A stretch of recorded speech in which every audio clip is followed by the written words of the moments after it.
Good morning, everyone. I normally leave the puzzle to the chat for the first 30 minutes, but I thought I'd jump on in here while I'm eating my yogurt and drinking my coffee and waiting for that wee bairn of mine to show up. Haven't heard from her this morning yet, but let's see what we got here.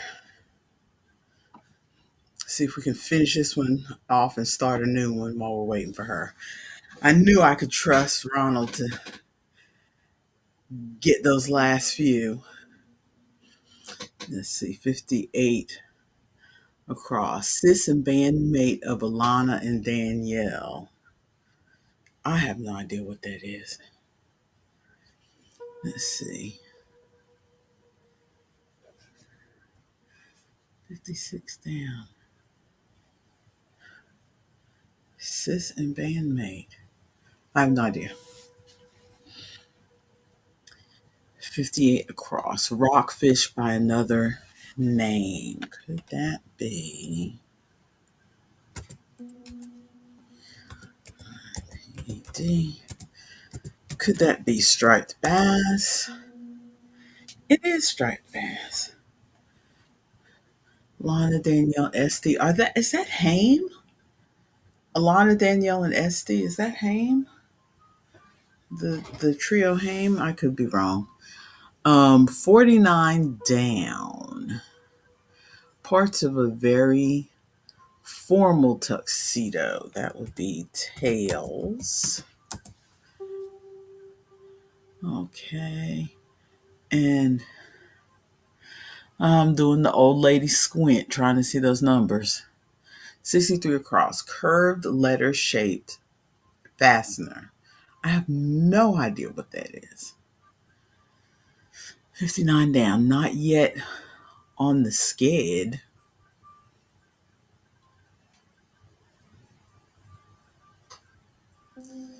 Okay.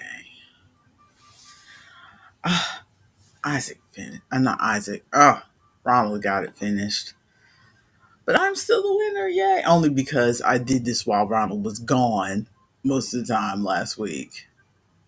Because he had to work. That is the only reason. Oh, two Ronalds from your two different computers, I guess. Okay, so let's throw up a new puzzle right quick while we're waiting. I'm just going to take whatever they threw up there. Whatever is up there, we'll just leave that. Usually I sift through. I'm going to trust that they brought us one we haven't done yet. And it says Tuesday, November 29th, but it doesn't say whether it was 2023 or 2024. Those could be new puzzles. I don't know. I stopped. I was in their Discord for a little while and I didn't understand what they were talking about till it finally hit me that, oh, this is a NFT kind of situation. I understood enough words to understand that this was Bitcoin NFT type stuff, and so then I left the um, Discord because I figured I wasn't going to get anything out of it. Because I posted a couple times about is there going to be new puzzles or anything like that, but they're really not focused on the puzzles there.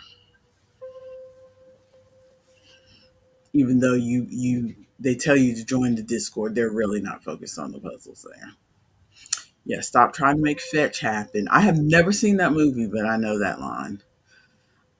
Let's see. I haven't seen the remake either. Butter, schmalt, or sesame seed oil, all of those are fat. Five down. I saw it said moderate. I didn't see that it was a small puzzle. So we will probably finish this off real quick. And I probably should text my wee bairn to see if she's actually awake. Because normally she texts me to see if I'm awake. And of course I'm already up.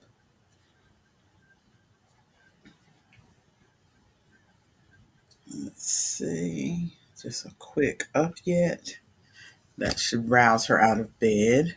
29 down, Blanken's Family Stone. This is his Sly. They said this is a moderate puzzle, but so far it's looking easy to me. Okay.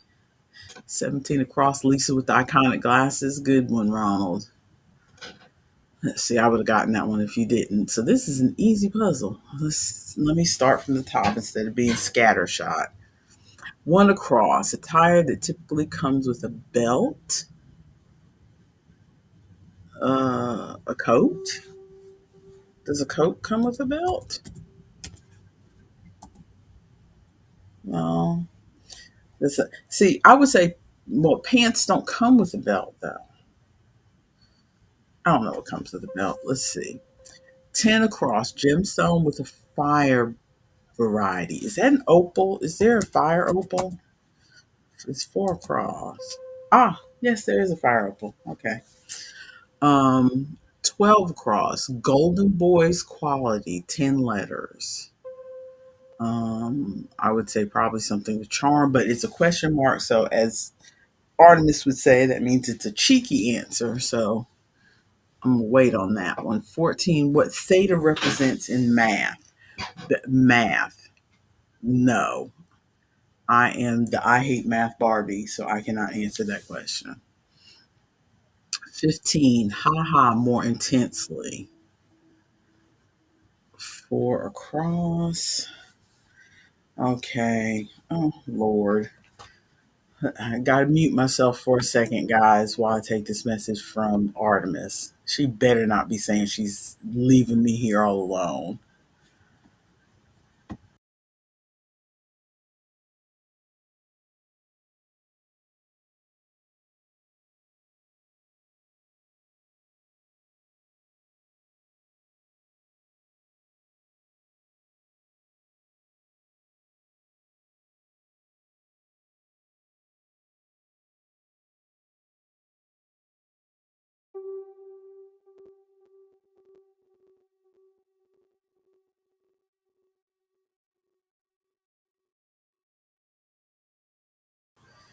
Okay, gang. It turns out that Artemis is awake, but she is a store manager now, of course, and she had a store emergency. Even though she's not scheduled this morning, something about a mix up with keys. So I'm sure she will tell us the whole story when she gets here. I don't want to steal her thunder, so she's running to her store. Luckily, her store is 5 minutes away from her house. So hopefully she'll be here in about 10 minutes. So that'll give us time to finish this puzzle. Let's see, 16 across, speech from a rev. Well, that would be a sermon, but how do you uh, uh, abbreviate sermon in 3 letters? I didn't know there was an abbreviation for sermon. Let's see. 19 across, org that supports affirmative action. That's ACLU. Yes. I just want to make sure I got the initials in the right order. Good nickname for a cook. 21. Good nickname for a cook. 3 letters. Because, see, I was going to say chef, cap. I don't know. In the See, in all those old westerns, they call a cook like Chucky, because he's in charge of the chuck wagon, so they call him Chuck. But that's not 3 letters. Let's see. 24 across. Did you get the memo? I was just listening to a podcast talking about memos and how, since everything seems to be email and stuff like that, is there actually like memos anymore? Is there a purpose? Like the purpose of a memo was to like put out, when I worked in offices, the purpose of a memo was kind of to put out an all points bulletin to the staff or certain parts of the staff about we're going to have a meeting or we're going to do this or we're going to do that. But all that's handled via email now. So that whole thing that I learned in secretarial school of how to format a memo and everything, I bet that's all out the window. They probably don't even use that anymore. They probably just notify everybody on Slack that there's going to be a meeting. 26, section of a menu. Well, starters, entrees, but that doesn't fit the 5 letters. 28 across. Getting there. 10 letters. Am I almost here? That would fit. It's something with almost, because I know that first part has got to be almost. Let's see. 31. Picture in some still lives.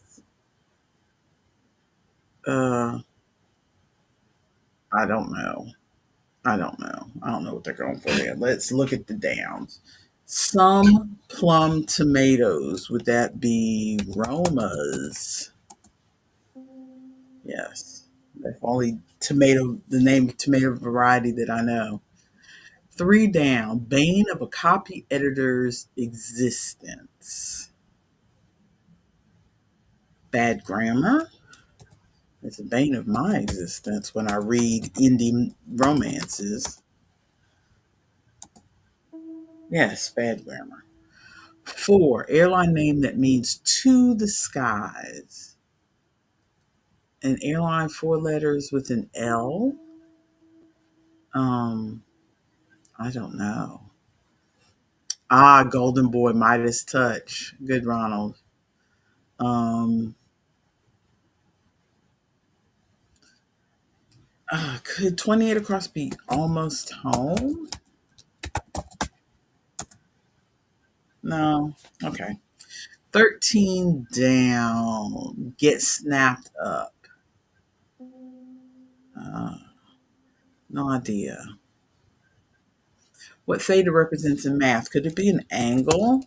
I said I was going to go in order, and now I'm just all over the place. Yes, angle. El Al is the airline. I don't know. I've never heard of that airline. Okay. 6 down, of course, you got the French, Ronald. Not a fan. Thumbs down. Belief that goes backwards and forwards. 22. I don't know. A belief. It's a tenet. Yes. Okay. Oh, good nickname for a cook. Stew. There we go. Okay. 26 across. Section of a menu. Oh, sides.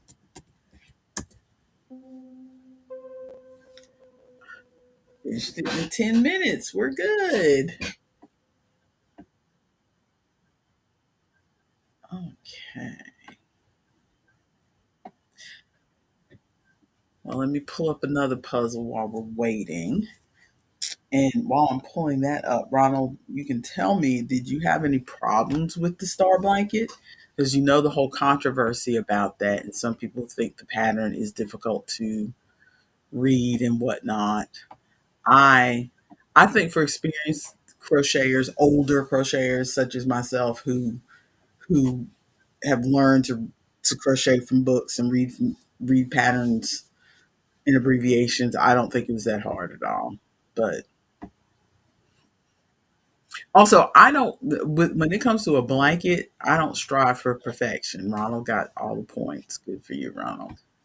I don't strive for perfection when it comes to a blanket. So, like, if I'm a little off on one section, I'll make it up in this next section. I'm not. I'm not stressing.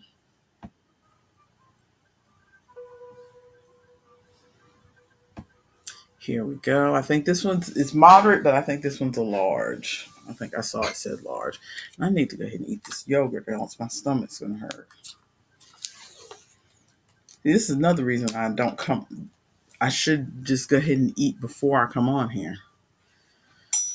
Okay, number one across hot sneaker brand, hot 80s sneaker brand. I bet that is Fila. Mm, let me see if I can type that with one finger.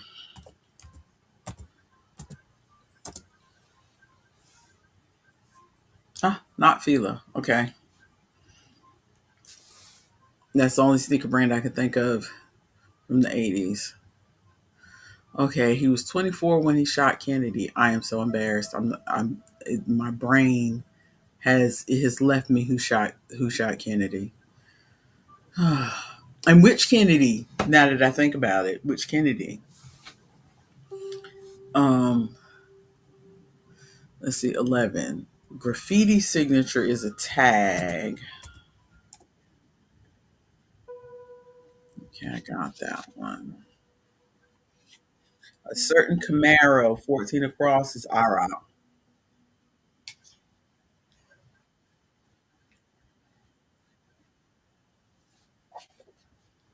I gave it to you wrong. You could have typed it in while I was eating, but that's okay.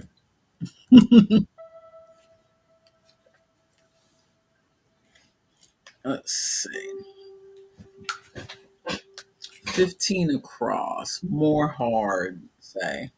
Mhm. Hmm. I don't know. 16 across, part of 42 across. Okay, skip that. 17, name and haute couture.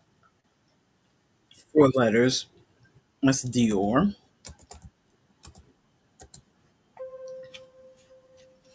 Okay, 18 across, classical music passages.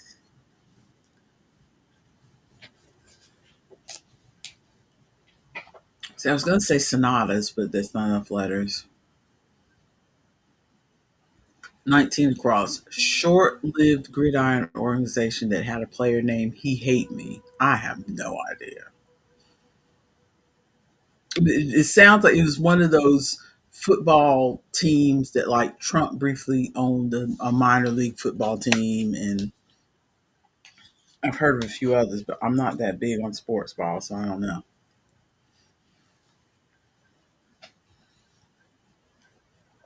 20 across, zombies Kindle purchase was the question mark,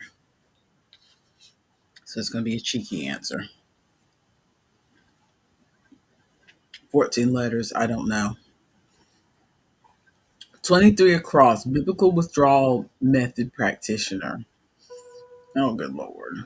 Um, um, oh, I know the answer to this. Ah, it's escaping my brain. That's what I get trying to do puzzles with no coffee and no food. 24 across, 25 across product. Okay, so what's 25 across? See 24 and 37. Oh my gosh. And I can't see 37 because the way the screen is, I can't see the very last clue. So I'm never going to get that one. Okay, 25 across. No, 28 across. But astronauts carry clothes in? Question mark. Hmm.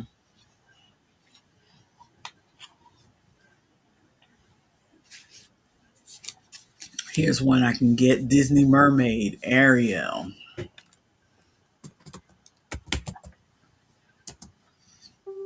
There we go. 35 across. Royal Dutch Airlines. Is it just RDA? Of course it's not. Let's try something else I don't know. Okay.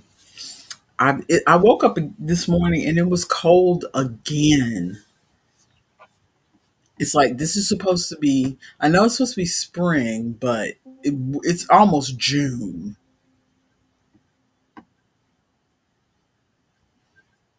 Okay, checking the comments right quick. Ronald says, "I really thought the stitches of the star blanket were going to be far more interesting." Oh, you just watched the video. I think I watched one section of the video because there was like one section where I didn't quite. I'm not gonna lie. There was one section where I knew what I wanted to do, but the way she worded it was different than what I thought I should do. So I went and watched her video just because it was there. If this was 1985, I would have just done it the way I thought it should have been done. And it turned out what I thought was what she meant. She just worded it funny. It was much less, what she wanted done was much less complicated than the way she worded it. Let's put it that way.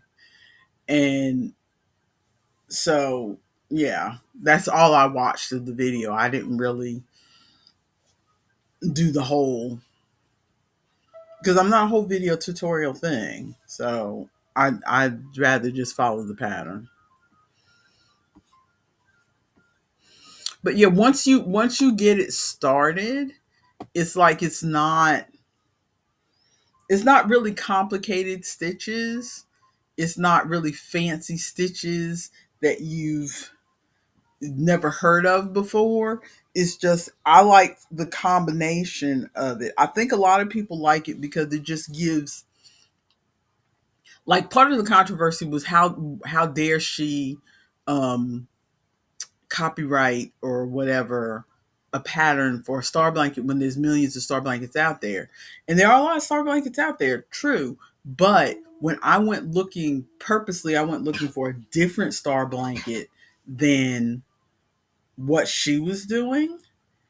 And most of the other star blanket patterns out there are a single stitch. Like, you think the stitches in this pattern aren't that interesting? Try doing another star blanket. They are all just like double crochet all the way around or single crochet all the way around.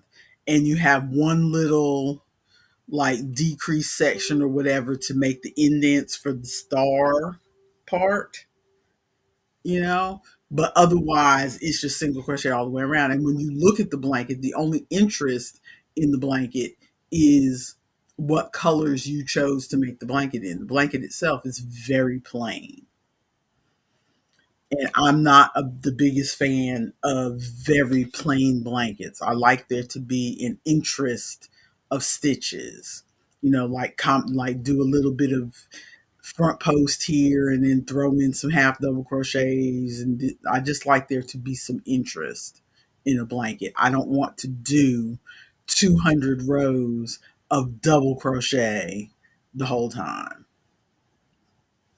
That just makes it boring for me. The only I mean, the only, how can I say it? It doesn't make it boring for stitching it, because most of the stitching I do is like watching television. So a lot of times it's easier to have something that you just double crochet the whole time and don't have to watch. But the when you look at the blanket itself looks boring to me, and I don't, because I tend to be a person who, because I can't just crochet fast and crochet straight through and not have my shoulder hurt or whatever. I um I stop a lot and take breaks. And while I'm stopping and taking breaks, I'm admiring my work. I know that sounds kind of conceited, but I stop and I look back and I spread the project out and look at it for a minute while I'm giving my arm and my shoulder a rest. And so while I'm doing that, I'm like, oh, I'm looking at how the colors work together and how much I like that and blah blah blah. And so sometimes when it's a pattern that's just row upon row of double crochet ad infinitum, then it's just, there's nothing for me to look at and it's boring. So that's why I like a pattern like the star blanket where there is at least, it's for the star blanket is a perfect combination of, it's easy to remember what I need to do so I can do it while I'm watching television. but also it gives me something interesting to look at when I stop and admire my work. And when I'm finished with it, it's something I can look at and say, oh, I am proud that I made that because that looks interesting. I can say to somebody, oh, I made that. And they're going to go, oh, wow. I can't believe you made that. Oh, I'm I'm conceited enough to say that I am, well, not conceited, but yeah, I like to hear people ooh and ah over my work. So I want to do something that people are going to ooh and ah over. If it's just a plain double crochets all the way through, nobody's going to ooh and ah over that. Let's see, five down, Japanese media hub city. That's the one that jumped out at me. I think that's Osaka. And it is. Hmm.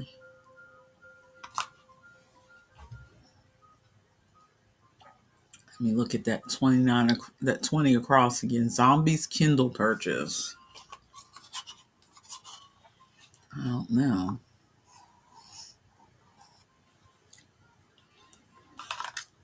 Three down, weed in old slang. Isn't that a doob? Yep.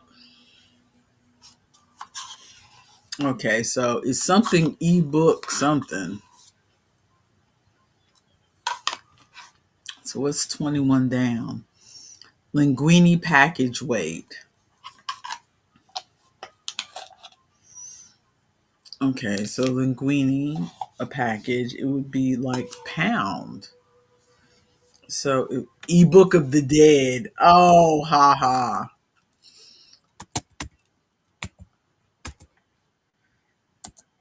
You're right on it, Ronald. 23 across. Uh, oh, no. Six down, six down. Intense. Intense. Uh, I'm not going to get it. But astronauts carry their clothes in. Still not going to get that one. 32 down. Let's see. Mawkish. 32 down. Mawkish. I only vaguely remember what the word mawkish means. Let's see. 46 across. Highway breakfast joints. Those are like truck stops. So, no, it's not stops. It's not because there's an O there, so it's not dives. It's not 12 down is an Alfa Romeo because I dated a guy who had one. 16 across because he liked classic cars. But he was duller than that was the most interesting thing about him. He was duller than dishwater. Um,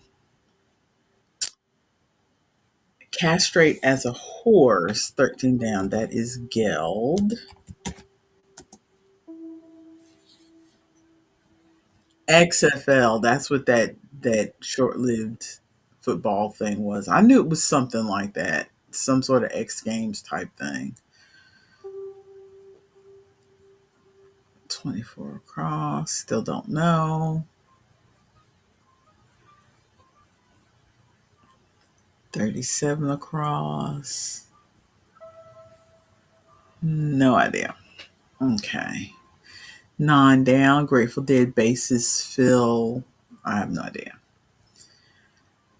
15 across, more hard.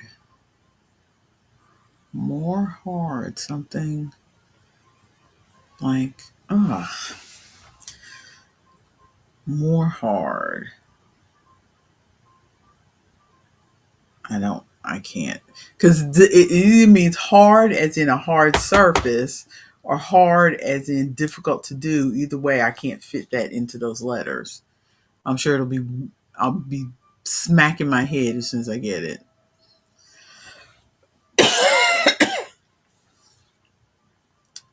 Classical music packages. No idea. 24 across. Oh, that's the one that we can't get. I can't get. Royal Dutch Airlines.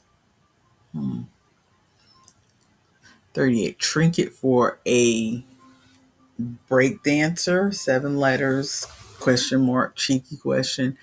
B box something. B box something. Or B boy something. Oh, let's see. Modern calling option. That would be Skype, although Skype is almost out of business at this point because Zoom ate their lunch. B-boy something. Okay, 46 across. 46 across. Where is that highway? Oh, that's the. Oh, 41 down. That's awful. Oh, no.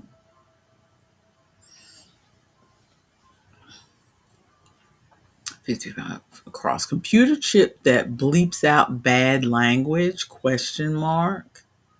Something sensor. That's going to be something sensor. Firmly in place. Hello? 50 down is firmly in place.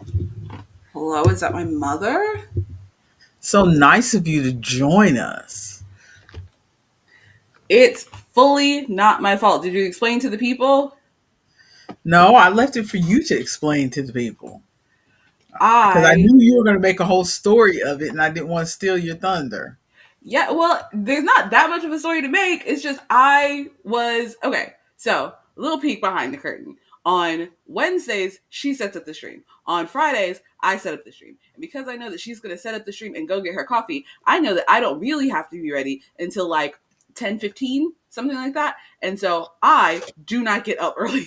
I do not get up any earlier than that. I don't wake up or get up before then.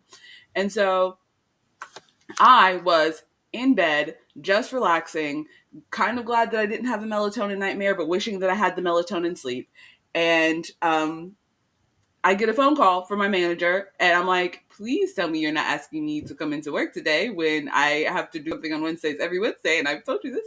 And so I answer the phone. I'm like, hello. He and his wife accidentally switched their keys, and so he did not have the key to his store, to our store to open the store. And I am the closest manager to the store, and so he needed me to go open the store for him. And so I'm like, okay. And he's like, how long do you think it'll be? And I'm like, 15 minutes maybe. Don't ever ask me how long something's going to be. I have time blindness. I don't know how long things take. And so 20 minutes later, because I had to get up and get ready and I had to walk my dog, and my dog scared me half to death. I go to walk my dog because I have to walk her first thing in the morning. Otherwise she will pee on my floor. So I get up, and as soon as I get up, I have to go walk her.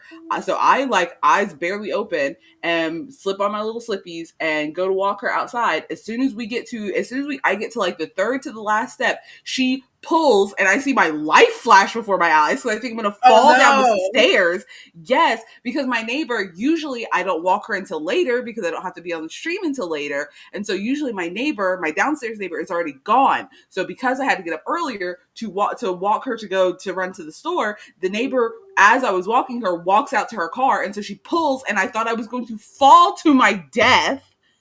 Oh, no. Luckily I caught myself and caught her. And that was all okay, but I'm like just stressing out because the adrenaline rushing through my body. And then I had to run all the way over to work and unlock the door, and everybody's like, thank you so much, I'll give you like, and my store manager's like, I'll like put you on the clock for 30 minutes for driving over here. And I'm like, I live 5 minutes down the road, just maybe check your keys next time. And he's like, don't worry, my wife will never hear the end of this. And I'm like, all right, I gotta go. Give it that hard of a time. It can No, happen. yeah, I know he's not gonna like really give her that hard of a time. but I'm just like, I didn't want to get up. So that is why I am late. That and the fact that I couldn't get my Bluetooth headphones to connect to my laptop, so I'm using Wayne's headphones today. And Ronald is leaving us in 15 minutes. So before we do our thing, I just wanted to address what we were talking about with the star blanket before. He said it's a lot of counting. Mm-hmm. I'm going to tell you, Ronald, after the first couple rounds, I stopped counting. Okay. I just, because you can see where the dips are, where they want you to do the special stitch, the treble decrease or whatever it is. I don't have the pattern in front of me, but I just go till I get to where I think that stitch needs to be, and I make it. And it because I was off a couple rounds earlier, and it's like, you know what? I don't need to count this anymore. I'm just gonna stitch till I get to where that stitch needs to be, so it lines up nicely. Because if I kept counting, then I was gonna continue to be off, if that makes sense. The pattern was going to continue to be off because I got off somewhere. Either her count was off or my count was off. I got off. I don't always blame myself anymore because I used to always think, oh, patterns are perfect. And so I made a mistake somewhere. But sometimes the pattern's not perfect. And with as many people complaining about this, and one video I watched where the woman showed specifically where there was an error. And she wasn't being mean about it. She was just like, there is an error in this part of the pattern. She contacted the lady, and the lady fixed it. So it's like, I mean, of this particular pattern, the star pattern. And so I'm like, you know what? Either she made a mistake or I made a mistake. But from here on out, I'm not ripping this back because it's a blanket. Mm-hmm. It's a blanket that's not leaving my house, because I'm not giving this star blanket to anybody because I'm using up scraps. So it's just going to be in the house. Somebody Of is going course to you did, Ronald. Y'all have the same algorithm. somebody is going to be watching anime on the downstairs couch with this blanket over their legs. Mm-hmm. So they're not going to be looking at it close enough to see that I got this far off on one of the rows where the thing is supposed to be here and it's over here. So I just adjusted on all future rows. So I stopped counting. All of that is to say I stopped counting. So Ronald says, well, at this point, I've been watching the video and all the stitch counts have been immaculate and perfect.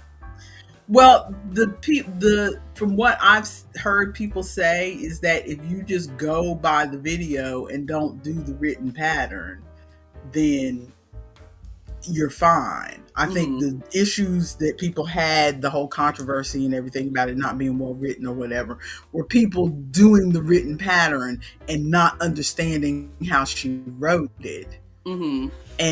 But if you're one of these younger gals who stitches straight from a video tutorial, then you're fine. Could not be because from what I've heard, the video tutorial is great. But I don't do video unless I have a specific section, like I told Ronald earlier while you were running across the county.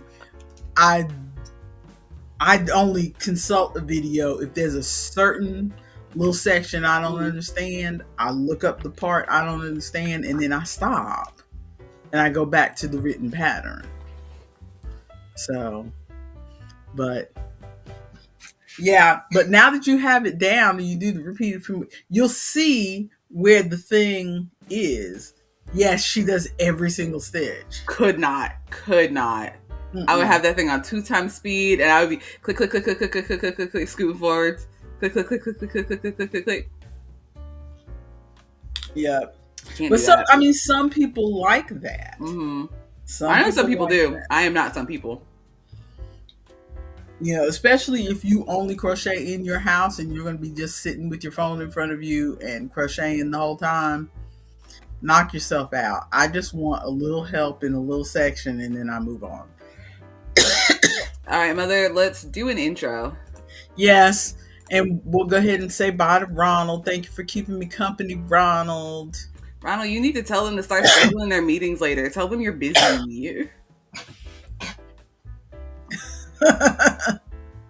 789-234. You're so silly, Ronald. All right, are you ready to do your intro? Yes, I joined Ron. Well, before I start the intro, just one more thing. I joined the gaming live stream last night and was talking for at least 5-10 minutes, and nobody was responding to me. And I'm like, I don't think they want me here. Maybe I shouldn't have joined. Maybe they're just being polite. And Were you on mute, mother? Yes, I was on mute. The amount of that happens in our D&D games all the time, where we'll be like, Ari, and he's like, I've been talking on mute this whole time. I was wondering why y'all didn't say anything to me. It happens to Fully so much. It happens to Wayne all the time. It happens to Ari a lot. It'll happen to Gilbert sometimes. Every time I say a word, I'm like, let me make sure my little bubble is lighting up that people can hear me. Well, nobody was responding to me, and then I started to say something, and I was like, well, no, then that makes me sound needy. So, and then something in my brain said, just double check and make sure that you're not on mute. I check every time I say words. Because one time I was in D&D and I said one of the funniest things that I've ever said in my life, and no one heard it. And then the moment had passed and I realized I was muted, and I was like, now I can't even repeat it. And I'm so upset.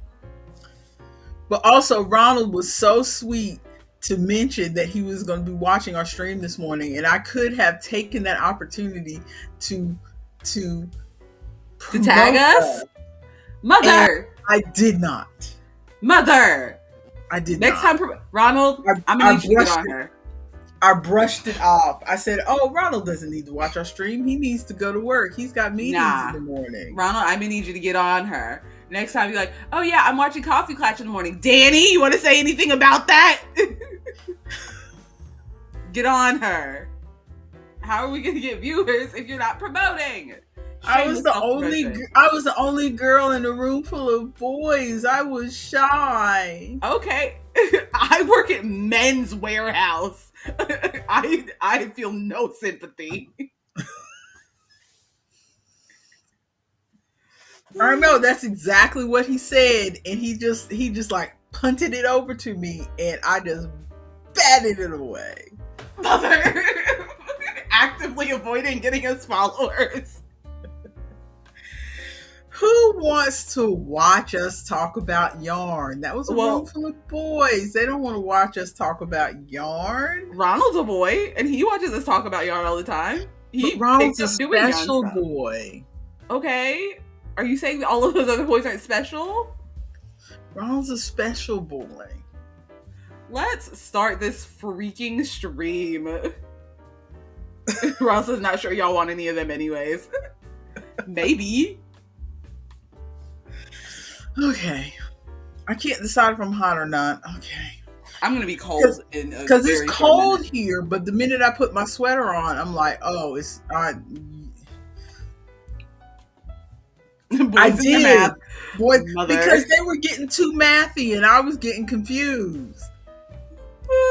Boys in their math.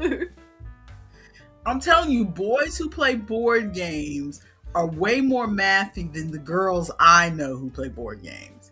I'm not saying girls don't like math, but the girls I know who play board games are way more mathy about it. Well, the probability of the dice is blah, blah, blah, blah, blah, blah, blah. And I'm like, I don't want probability. I want game because I win. It's pretty. Can we move on? I don't want probability. I want sobbing while playing Ticket to Ride. You mean yelling while playing Ticket to Ride? Yeah. No, there was one time where I was crying. I was laughing, but I was also crying. I was crying so hard. Well, we were trying to cover all the stuff we wanted to talk to you about, Ronald, since you're about to leave. You got to tell them they need to schedule your meetings later. So sorry. I have actually a previous engagement that is much more important than this job. Yes, they are neurospicy and very mathy. Yes. Nah. But even beyond them, I'm on a Discord server that's devoted to playing games on Board Game Arena, and several of them on there, I don't know if they're neurospicy or not, but several of them on there start getting into the probabilities of the da da da da da da da, and my brain. The only way it has ever helped me is one time they were talking about the probabilities of dice and this how often sevens come up or something, and it helped me win a lot more at Can't Stop Express. Mm. That's the but otherwise I don't understand what my brain cannot wrap itself around all of that. It could, but I don't want to try. Let's put it that way. We will get into that in a minute.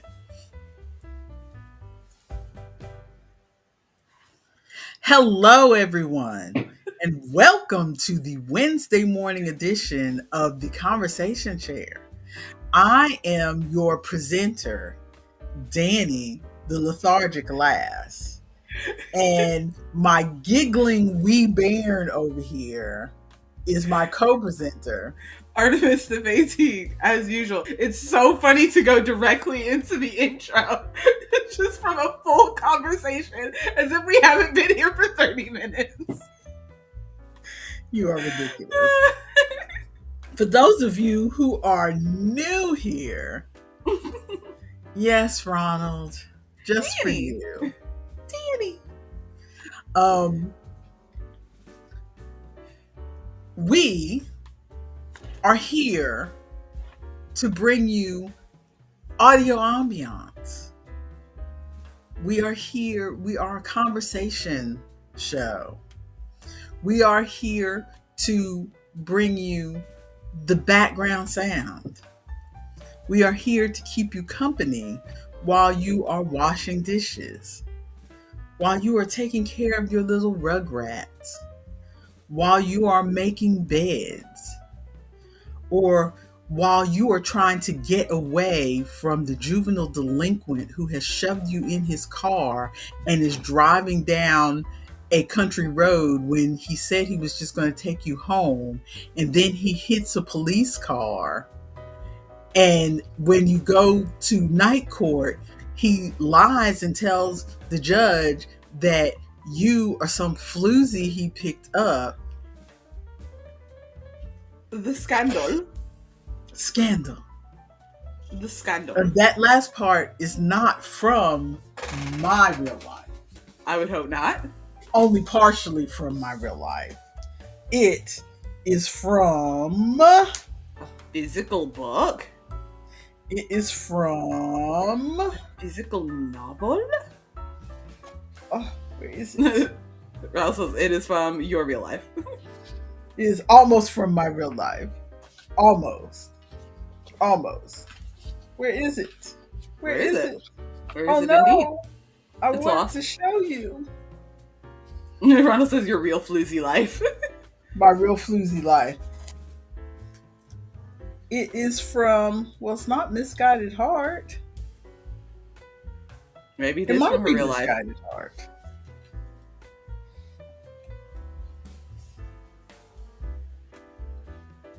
It might be Misguided Heart. Ronald needs to know what book this is before he goes to the meeting.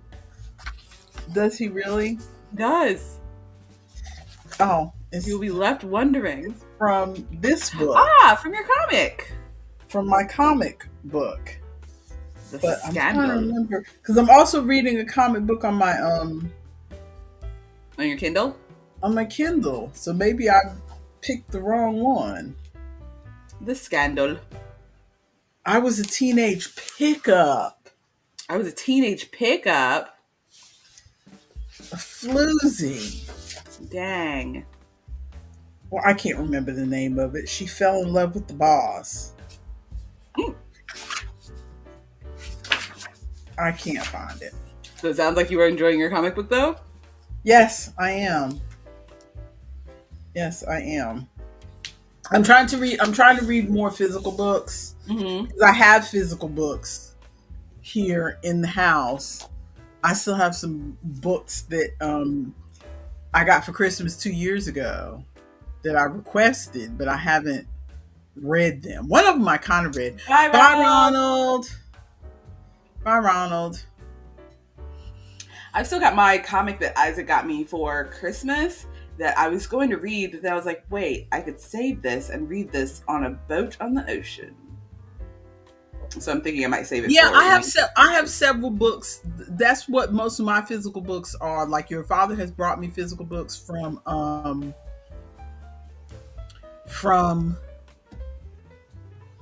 the Lost and Found at work. And I you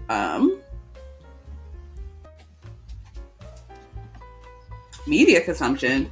Incorrect. Well, because we're talking about books for a second. Okay. I'll let it slide this time. But yeah, I have several books, several paperbacks that I want to read so that I can pass on to my dental hygienist. She just started reading, and so she doesn't know what to read, so she will just take anything that you hand her to read. She just started reading. She just learned. She's a dental hygienist, but just learned to read. You know what I mean. Most people don't read for pleasure. For pleasure. And she just got into reading for pleasure about a year ago. And so she doesn't know what she wants to read. I mean, she found a couple books that she enjoyed, but now it's like, okay, what do I want to move on to do next? And so she just kind of takes recommendations from everybody. And that dentist office, they kind of bring in books that they have and pass around to each other. Kind of like what happened when I used to work in an office. That's how I ended up reading The Stand and having nightmares when I was pregnant with you. I need to read that book. But yeah, there is a section there is a section that is very well written, but I can't read it again.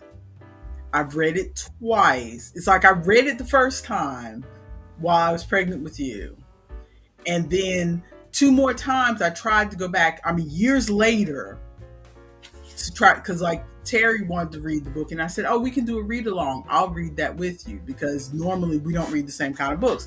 I will read that with you. And I got to that certain section, and I mean, it's fairly close to the beginning of the book. It is so well written. The fear in it, I'm like, no, I cannot read this again. Can't do it again. I can't do it again. And the thing is that it's not, because it's a Stephen King book.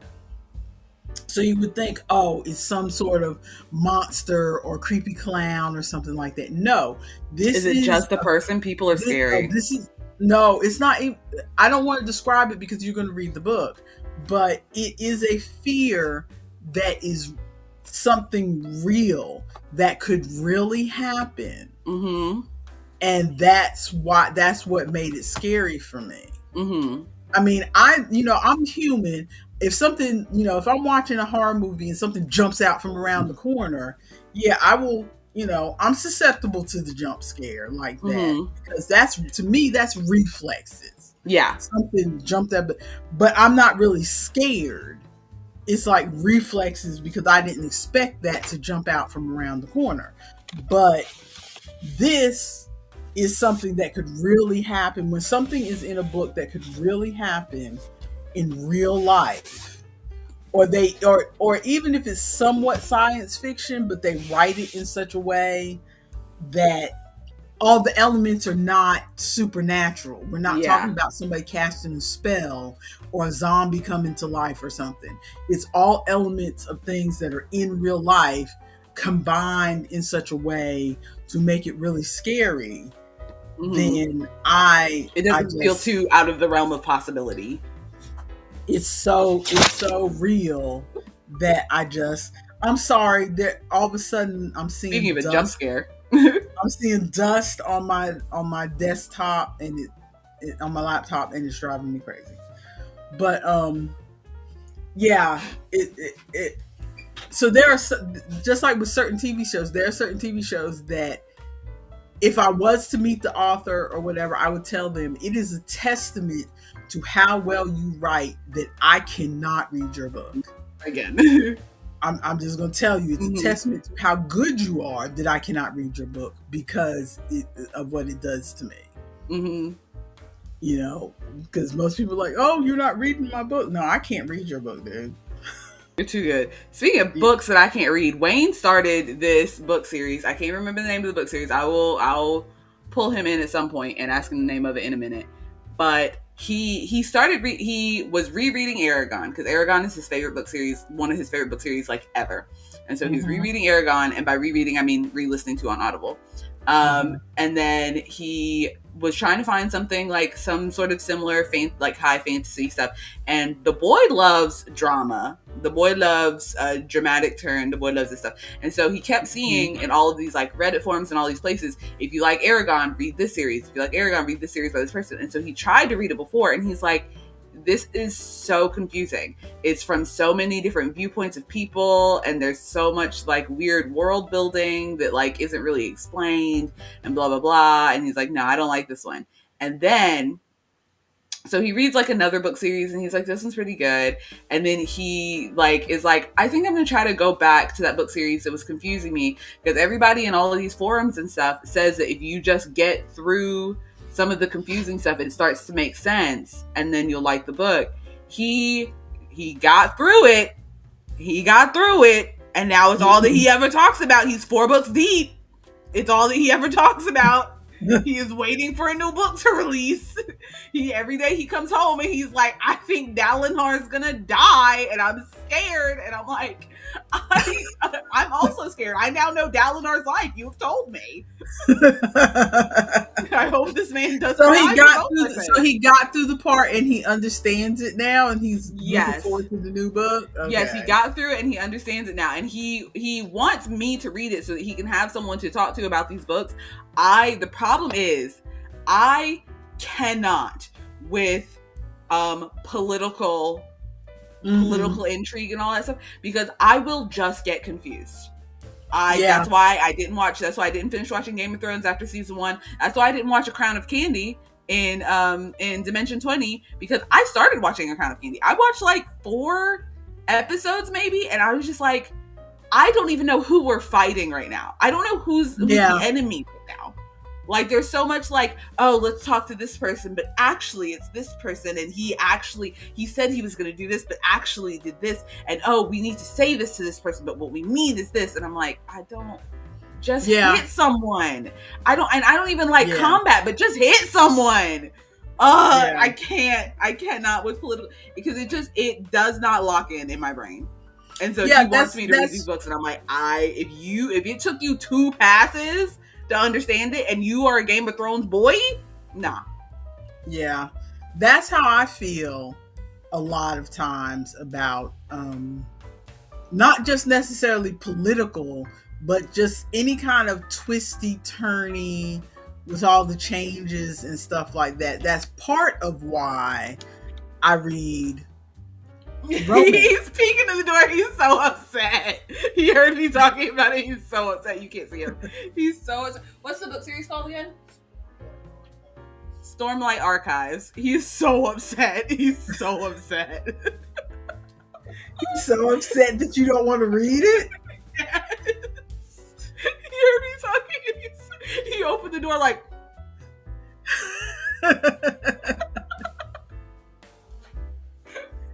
I can't! Close the door and take the dog back! Yeah, I don't, that's part of the reason why I read romance, is because it's kind of clear of what's going on. But she's not gonna go now. But there are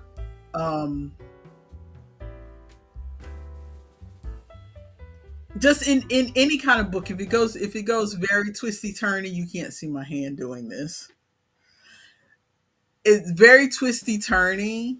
I just can't. I mean, we, like, for instance, one example I usually give is that we are big fans of NCIS, and I am notorious for, I watch NCIS to watch the interplay between the regular cast members of the show, but whatever the story of the week is, and the big bad that they have every season of, he's some big criminal mastermind, and he we think he works for the CIA, but he's really working for this group and blah, blah, Mm-hmm. blah. And he's trying to do this to get revenge for that and blah, blah, blah. I don't understand any of that. Ooh. I don't understand any of the whole, well, there was a government the government was overthrown in da da da, and the rebels are doing this, and he's the leader of the rebels. So now he's trying to kidnap the Mm-hmm. senator so that he can get his demands met for blah blah. I don't understand any of Nah, that. dog. I Nah, don't dog. understand any of that. All I know is that this guy is who you're trying to catch, and I'm watching these people catch him. I don't know Mm-hmm. what he did. Yep. Why are you trying to catch him? Somebody was dead at the beginning of the episode. That's all I know. Somebody was dead at the beginning of the episode. Because Bruh. Yes. if you watch No, I CBS, watched. especially CBS in particular, Yeah. you watch their procedurals. It always starts out in the first 5 minutes of some couple who you never see again. We're gonna Yep. go have a picnic in the park. I watched Criminal Minds. And then we go lay out our blanket, and then we're tossing the ball back and forth, and oh, the ball went behind the tree. I'll go get it. And then you see, there's a dead body behind the tree. Yes. And then you never see those people again. Never But, again. And it but happens let's every get time. to what we normally start with. We took a detour because we were talking did. about books. But let's get to what we normally start with, which is our life update. Give me 2 seconds to get this dog out of here. She has been on something and it's driving me crazy. Okie dokie. So the life update, we will start at the top of the list, which is there is a trend on TikTok right now called WDNC. It was started by her name is Melanie, but her tag is something like just plain Melanie or something like that. And WDNC stands for We Do Not Care Club.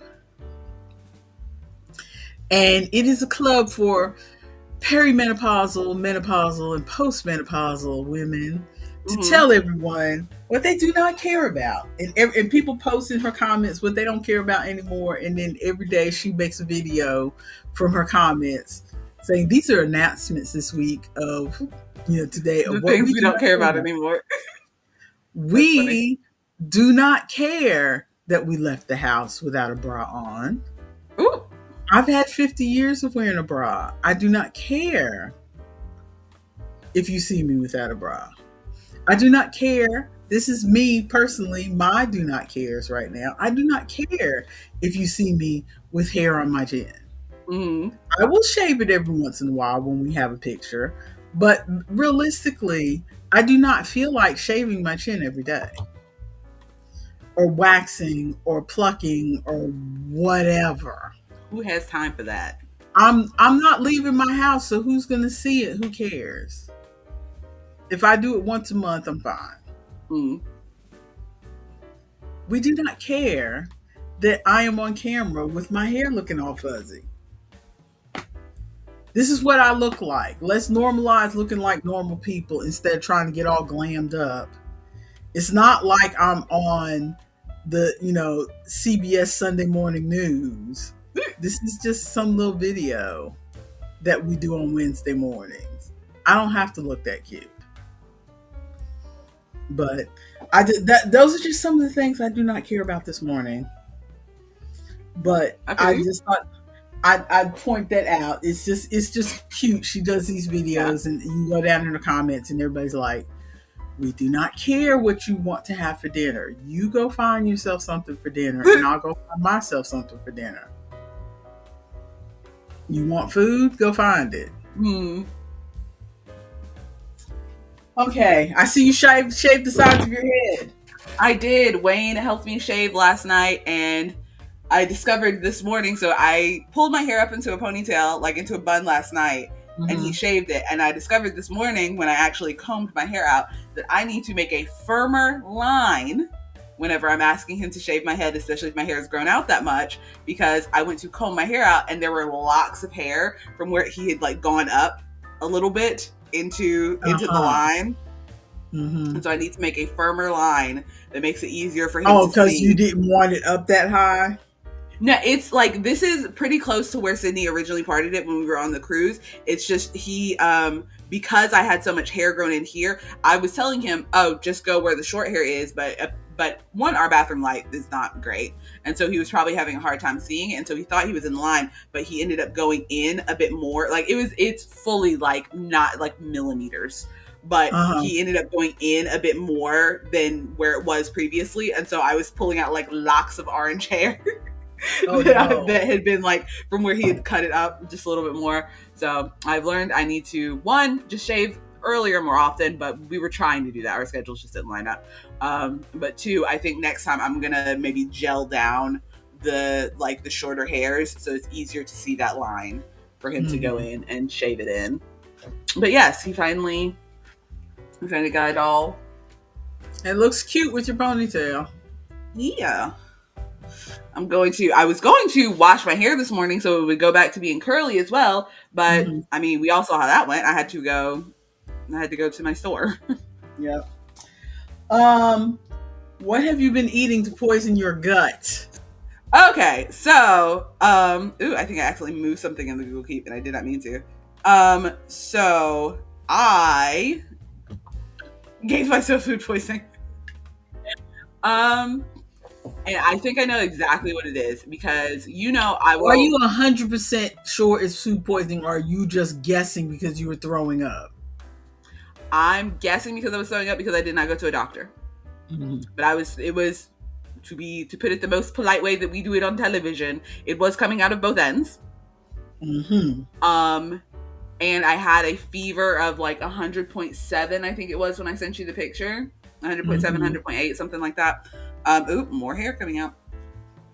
But um, I think I can kind of pinpoint to what it was because I have a bad habit of Wayne. Wayne will get the big like juice containers, and I drink directly out of the juice container. Sometimes I don't always remember to put the juice container back into the fridge. Mm-hmm. And so there was a day that I forgot to put the juice container back into the fridge and then put it back after the fact and was like, it'll be okay. And then I Mm-hmm. drank the juice and the juice felt fine. And then I was throwing up the next day. Yeah. Mm. So, which I have done that before, but also this is my first time getting this juice. So I think maybe it was this juice did not like that. And so I am being much more careful about putting my beverages back into the refrigerator when it says refrigerate after opening. Yeah, I think some of those juices you get are like, you know, all natural, fresh squeeze, no preservative type things, and then you really have to be careful to put those Yeah. back in the fridge because they are going to mold faster than the ones that may have stuff in them. No kidding. And it tasted fine, but Mm-hmm. apparently it was not fine.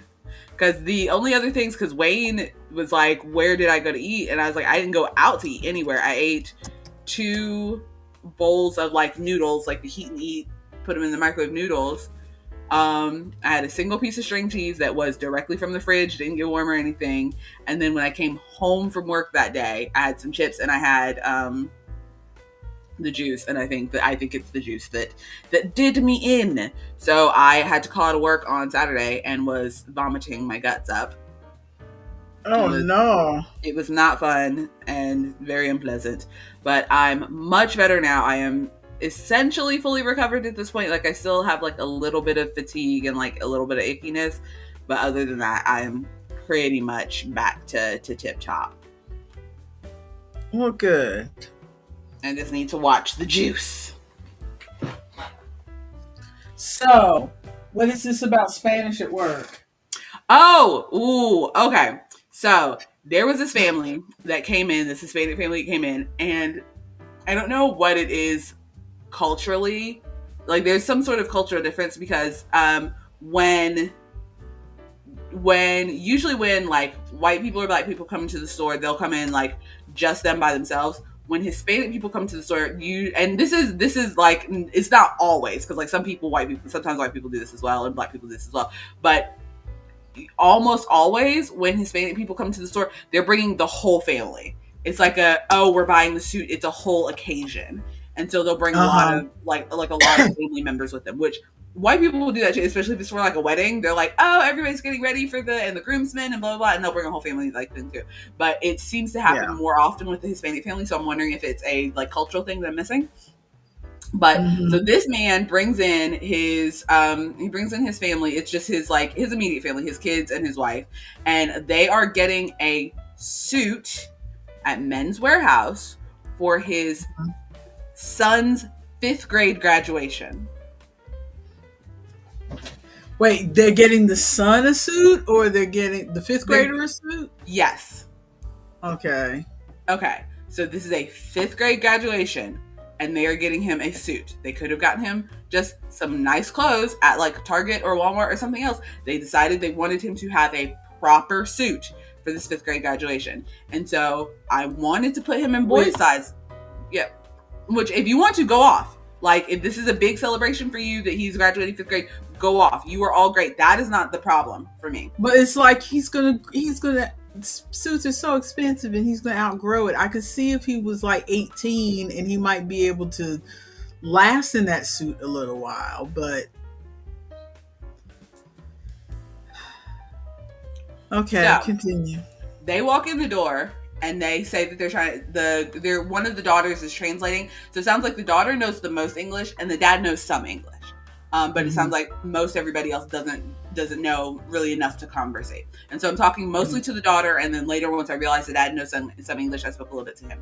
But so the daughter's translating, and she says, "We need to get a suit for my little brother." And I'm like, "Okay, suits." And I don't know. She doesn't point to which brother it is, and so there's a range of brothers there. And so I'm like, "Okay, well, suits start at about $420." And they're like, "Okay, we're gonna go look around." They go outside. And they don't, it didn't look like they went anywhere. I think they just went outside to discuss if they wanted to spend that much. And so they come back in, and I'm like, okay, are we going to go ahead and get a suit? And she's like, yeah. And so I'm like, okay, which brother are we getting the suit for? She points him out. And this 5th grader, he is a 5th grader, but he is big enough to be in men's sizes. Like, they're going to be long on him. He's still short, but he is big enough to be in men's sizes. And so I pull him over because we do have a suit that's on sale. I wanted to set expectations that if he does not fit into that suit, it's $420. But we do have a suit that's on sale. So I bring him over to the one that's on sale, and he fits into it. So we're good on that. And so I explain that suit is $300 for pants, jacket, shirt, tie. And they're like, okay, let's do this. So we find a color that he likes in that brand, and we pick the shirt, we pick everything, we go around, and I have the daughter explain to them that the jacket is going to be long and the pants are going to be long. We do not have time to tailor it because you need it by Thursday, and our tailor our tailor's schedule is full. So if you know someone that can tailor it, they can tailor it, or you can pin it. And so she explains that to them. So then we get everything. We go up to the front counter. So not saying they're from another country, but they clearly have been living here for a while, if not their entire lives. In this country, things are set at a price, and then you pay tax. So the price that's told to you is almost always before tax. And so I bring everything up. It's $300 before tax. And then I put on the tax, and I say, okay, so we put on the deal before, and I'm saying this out loud as I'm ringing it up. I'm like, okay, we put on the deal, so it's $299.99 before tax. After tax, it's $320.80 cents. And then I hear the dad say, because he thinks that I don't know any Spanish, I'm guessing, but I hear the dad say, something, something, something, pendeja, something, something, something, $300, something, something, $320. He called me an asshole. And I'm like, I didn't say anything because I'm like, I'm not about to alert you that I know what's going on. I'm not dealing with this. I am just, you know what? You get your suit, and I hope he grows out of it tomorrow. Like, it's not my fault that you're buying a suit for a 5th grader. Like, and I was so nice to them, and I even I told them it was $400, and then found them the $300 suit and found one that fit him. Like, come on. It is not my fault that we have to pay tax. Yeah. Ooh, I was so mad. I'm like, man, I wish I didn't know what you said. Oh. And I was sitting here feeling sorry for them, and $300. Sometimes you tell me these stories, and I'm like, I almost wish you wouldn't tell me these stories. And I'm like, it makes my stomach hurt that you're spending $300 for a suit for a But child, and that he's is going to their outgrow it. fault. They I know that know. people grow because this is the youngest son. They have 4 Yeah. other children. Mm-hmm.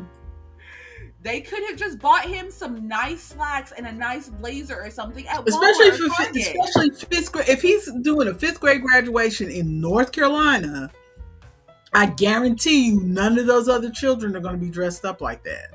Like, I know they want him to look nice, but like, if they wanted him to look extra nice, they could have come earlier. We could have rented something, or they could have like fully just some nice slacks and a blazer, a kid's blazer. Yeah. He would have looked good. He would have looked probably better than everybody else at the school. Mm-hmm. Because we have not gotten anybody else in for fifth grade graduation stuff, so I know that nobody else is getting suits. Because we are the only suit store in the area. Joseph A. Banks got washed out by the hurricane. Oh no. Yeah, I mean, it's a cultural thing, but they must, I mean, maybe their other kids, maybe they moved here after their other kids graduated or whatever, because fifth graders are just not, they're not gonna be wearing suits, and they've spent that money, and he's gonna be the only one there. Mm-hmm. And he looked like good, and he seemed happy. And the family, like before we got to the price, he seemed happy. He got himself a cute little bow tie. The family seemed happy about it. Like everybody was like cutting up and like, oh, you should wear the pink bow tie, and like cutting up and laughing. And he looked good, and he looked good in the suit. Like he looked like a nice little gentleman in the suit. It looked nice. It's not my fault that you decided you wanted to buy a suit for a fifth grader. And the fact that you're getting mad over an extra $20. It's not like you said an extra $100. Yes. I told you the price, $20. And then we have to pay tax.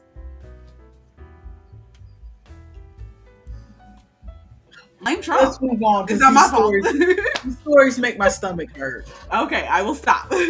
These stories make my stomach hurt. I mean, you shouldn't stop, but it's just like, these stories make my stomach hurt. Ooh, do you want to hear a story about a terrible, terrible lady to make you feel a little bit better? Sure, why not? This woman came in and she was an absolute tyrant. She brought her husband in and he needed a suit for their like nephew's wedding or something like that. Something coming up in September, so they've got plenty of time.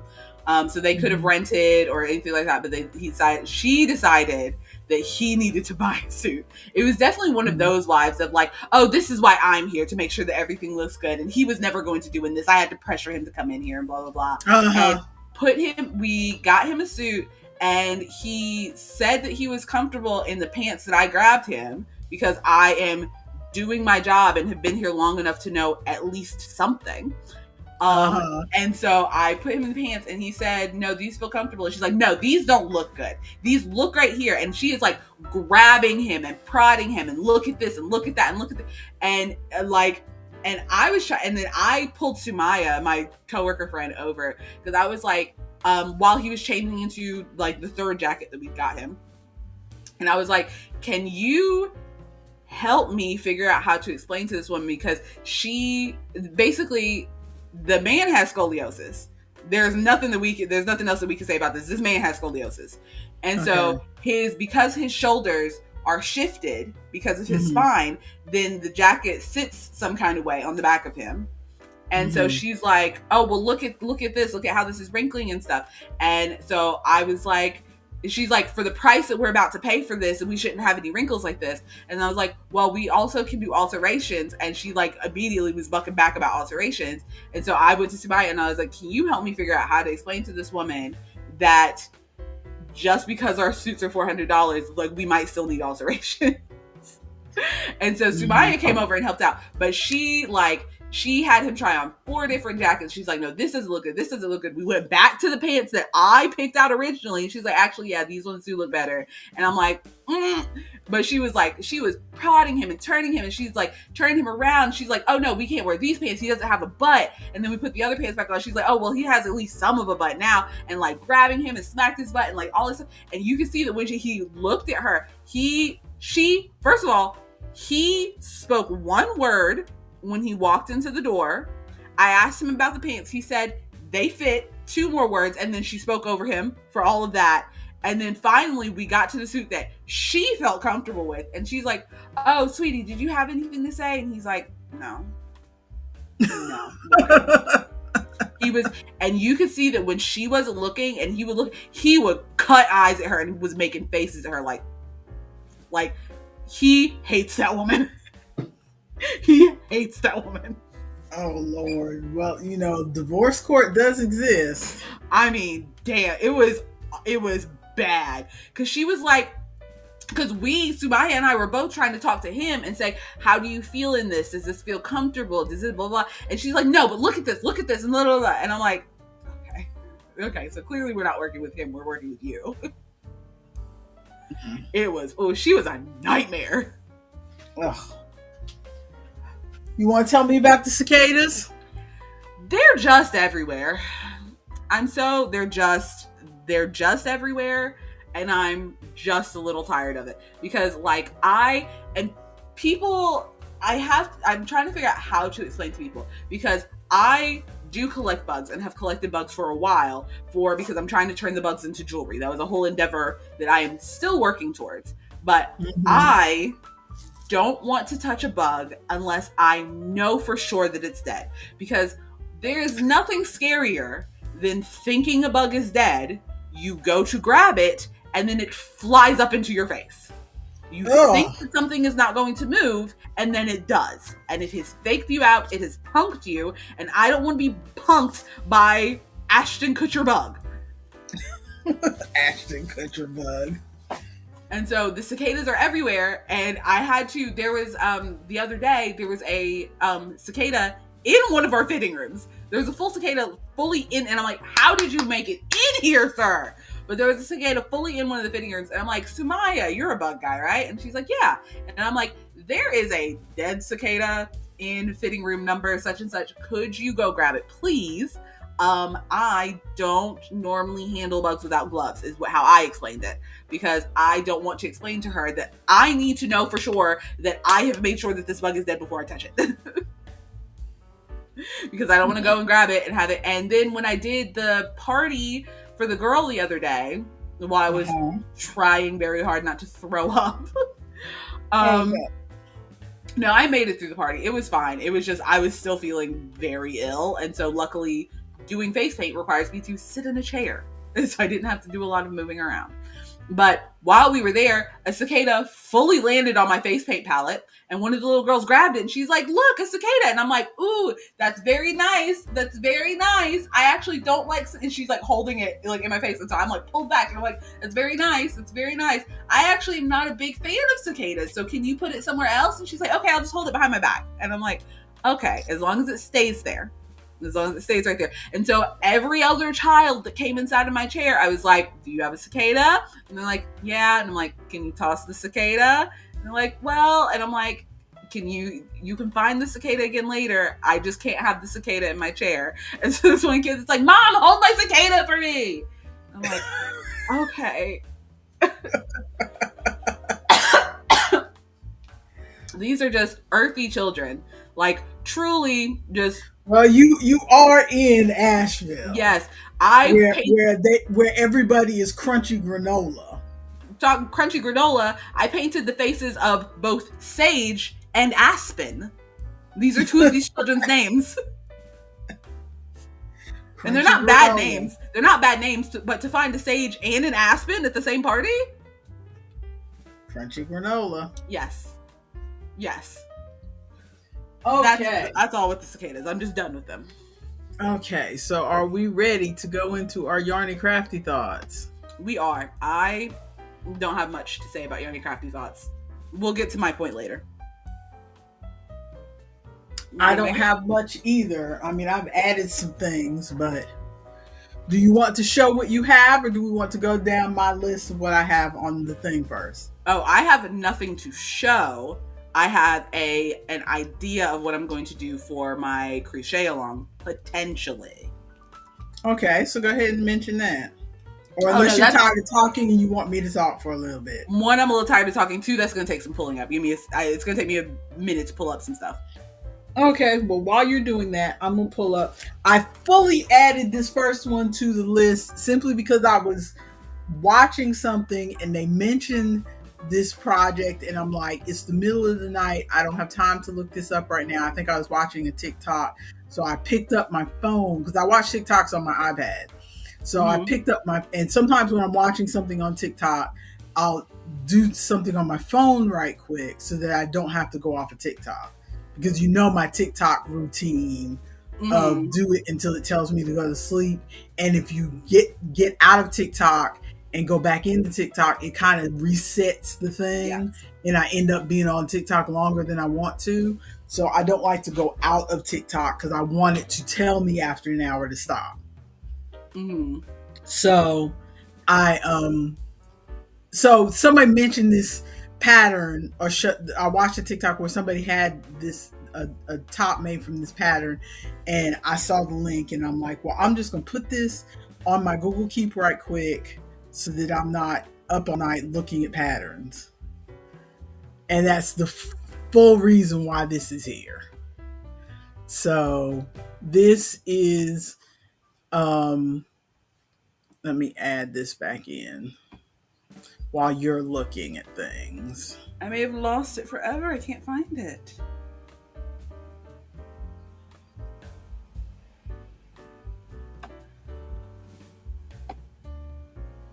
Okay, this is called the Lace Dreams Tea by, I guess the designer is Magaya.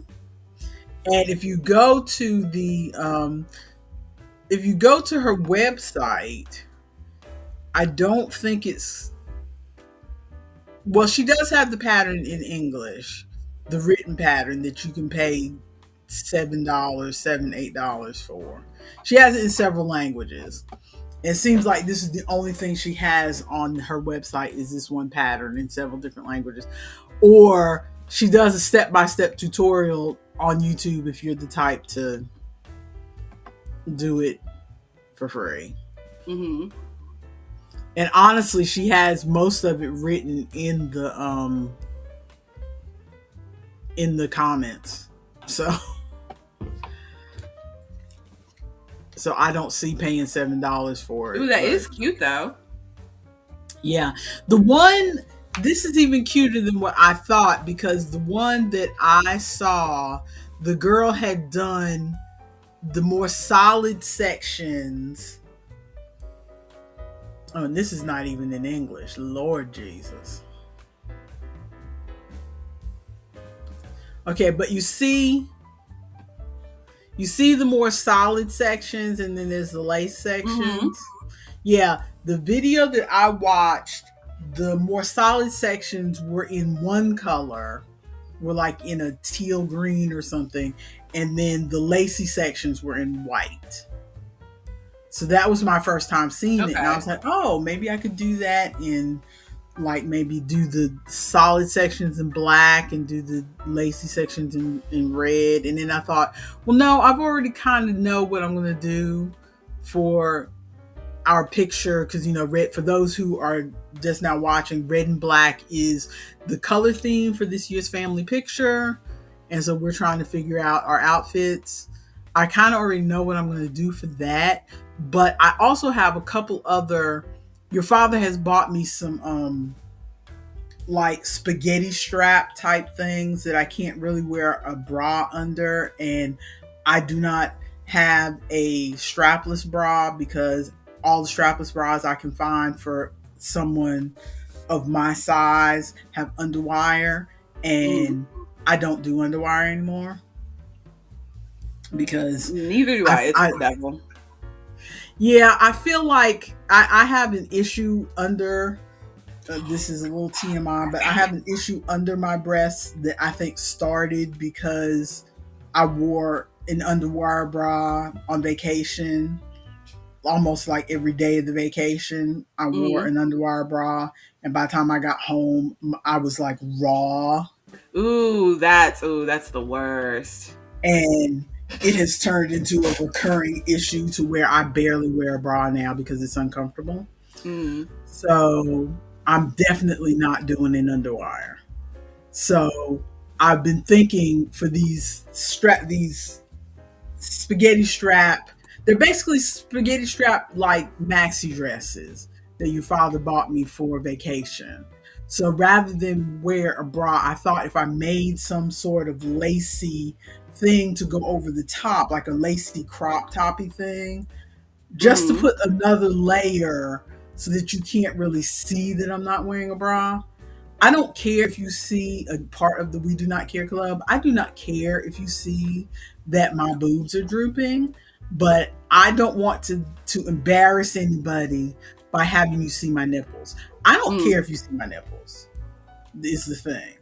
Because I went braless so much in high school. And that was back when my girls I were still wish. perfect.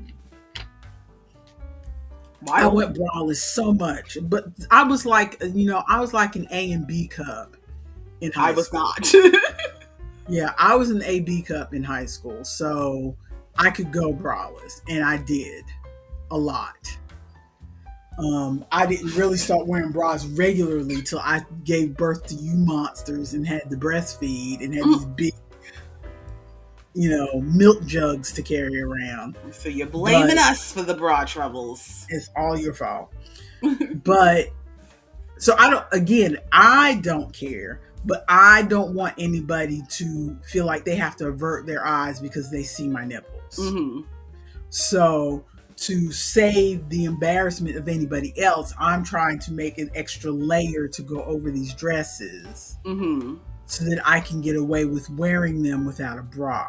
Mm-hmm. Otherwise, because me, if your father has bought me something, I feel like I need to use it.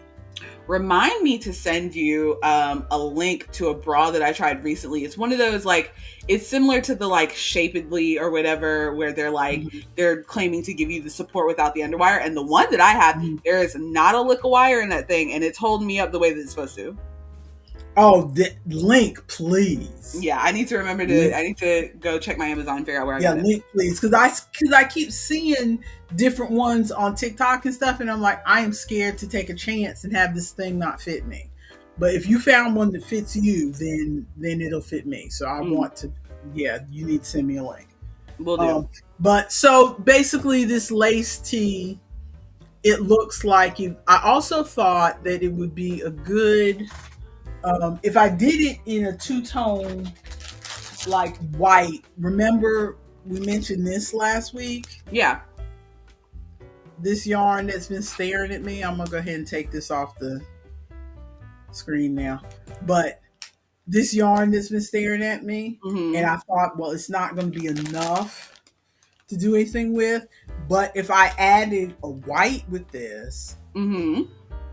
or a cream with this, I still have Yeah. some of that cream. Remember that cover up I made for that first Mm-hmm. year for when we were doing all white, Yes. and I made that cover up. I still have some of that yarn, Ooh. so I could do that yarn. Yeah, that would look nice with the blue, I with think. this and make that top, and then that would extend this yarn so that I could actually use it, basically. Because this isn't going to be enough to make me a top by itself. Yeah, I think that's a good plan. So that's just a thought. But again, I may not even get it done before this vacation. It just depends. Yeah. Because I also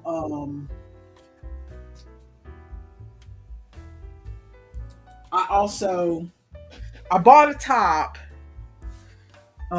as backup for the I'm waiting for it to come via Amazon this week. And if that top works, then I'm just going to wear this red top, and I have a nice pair of black pants, and then I'm going to make a I'm not red, but black, buy some Karen Simply Soft Sparkle in black with a little bit of sparkle to it, and make a do-rag. And that'll be for the family picture. Yes. and then make something, and then I can feel free to make a few other little things to go with my outfits Mm-hmm. for vacation. But so, did you pull up what you have in mind for vacation? I did. I pulled up one part of it. I'm still pulling up another part to explain, but I can at least show this one part. If okay, computer, figure yourself out. Figure it out. Figure it out. Okay. So there's multiple parts. So I am too ambitious, I think is my problem. And so I saw this dress that is not a crochet dress, but I'm like, I think I can do this. I think I can figure out how to make this happen. So let me share my screen. So what you're saying is you're going to start the crochet along early. No. I'm going to, as usual, probably start it later than you. But I'm going to wing it. Maybe. I still haven't decided if this is what I actually want to do. Because now that I'm working at Men's Warehouse, I'm like, I have access to suits and a discount. And so I was like, I feel like it would be so cute for Wayne to be in a black suit with a red shirt and a black tie. And then me be in black pants, black vest, and a red shirt. And we look like we're the mob, honestly. Just look like the mob. And I feel like that would be so cute. But then I saw this and I was like, wait a second. Okay, let me pull this up, put us down here. Nope, do this. Okay, so I'm gonna play this video, watch, because she's like, I couldn't find like just a picture of it, so you'll have to watch while she's moving. But this dress, Girl. If I made like the bodice and then put like picture the bodice being in black, and then put roses at the top where the straps are, and then rose appliques down at the bottom, and then some invisible fishing wire, and then make some more rose appliques and just hang them. I could do this. Girl. I could do that. But imagine it in black and red though, because I could do it actually. So like doing the bodice in black and all the floral parts in red? Yes. That would be beautiful, but how are you going to have time? I don't know, which is why it is my problem. So, I found a bodice that I kind of like. I hope I actually saved it in my Etsy. I found a bodice pattern that I actually like. Let me close that. Get out. Because that would be gorgeous. But again, how are you going to have time? Did I save it? Or did I not? Because technically we have 3 months. But we start at the beginning of June. We typically go toward the beginning of September. So that gives you 3 months. Mm-hmm. Yes. And also I'm not really crocheting anything else right now because I'm like I'm still just really burnt out on market crocheting. So I have not been doing any other market crocheting. So what are you going to do when markets come up? I thought you were using this time for inventory. I was going to, and I'm still like, it's been a month. I'm just exhausted is the problem. And so I'm hoping that if I like maybe spend some time working on stuff for myself, because I'm going to do markets next season. Next season doesn't start until about April. And so if I take the time to... You're saying next, so April of 2026? Yes. That is when I plan on doing markets again. I'm backing out of this whole season essentially. Okay, so you'll have time over the winter. Yes, over the winter, and if I like maybe finish early or work on some stuff in between working on the dress, potentially. I don't think the dress is going to take that long, actually. I mean, you stitch faster than I do, so I can't put you to my standard. But still, that seems like a lot. It does. I think the thing that's going to take the most time is the flowers, honestly. Yeah. And I cannot find the top pattern that I was looking at. I'm going to have to go back later. Are you planning to make this as a dress, or are you planning to make this as a top and you're going to put some sort of like black skirt with it or something? I was going to make it as a dress, but I found a top pattern that like I could add a skirt to. I think I found the one I'm looking at. I was looking at before. And I could modify it. because I like the look of it, but I'm not a huge fan of the sleeveless thing. So I was going to, but I like the main thing that I wanted was the flower appliques and the flowers Mhm. like hanging down with the fishing wire. And Yeah. so if I share this page that I found, I wish Ronald was here to hear all this nonsense. He would be absolutely scolding me. Okay. So if we do this, it's never in Yeah, the right place. while you're pulling all that up. Oh, okay. So I was looking at this one. Let me That is actually save it. crochet? Yes. And so let me add this to this collection. There we Is go. this Etsy? We're done with that. Yes, this is an Etsy pattern. Okay. It's easier to see. Okay, yeah, it's here. more obviously crochet now. Okay. Yeah. But I was thinking I could do, because I like the look of this a little bit better. Maybe put some flowers around the edges here. And maybe some flowers on the sleeve.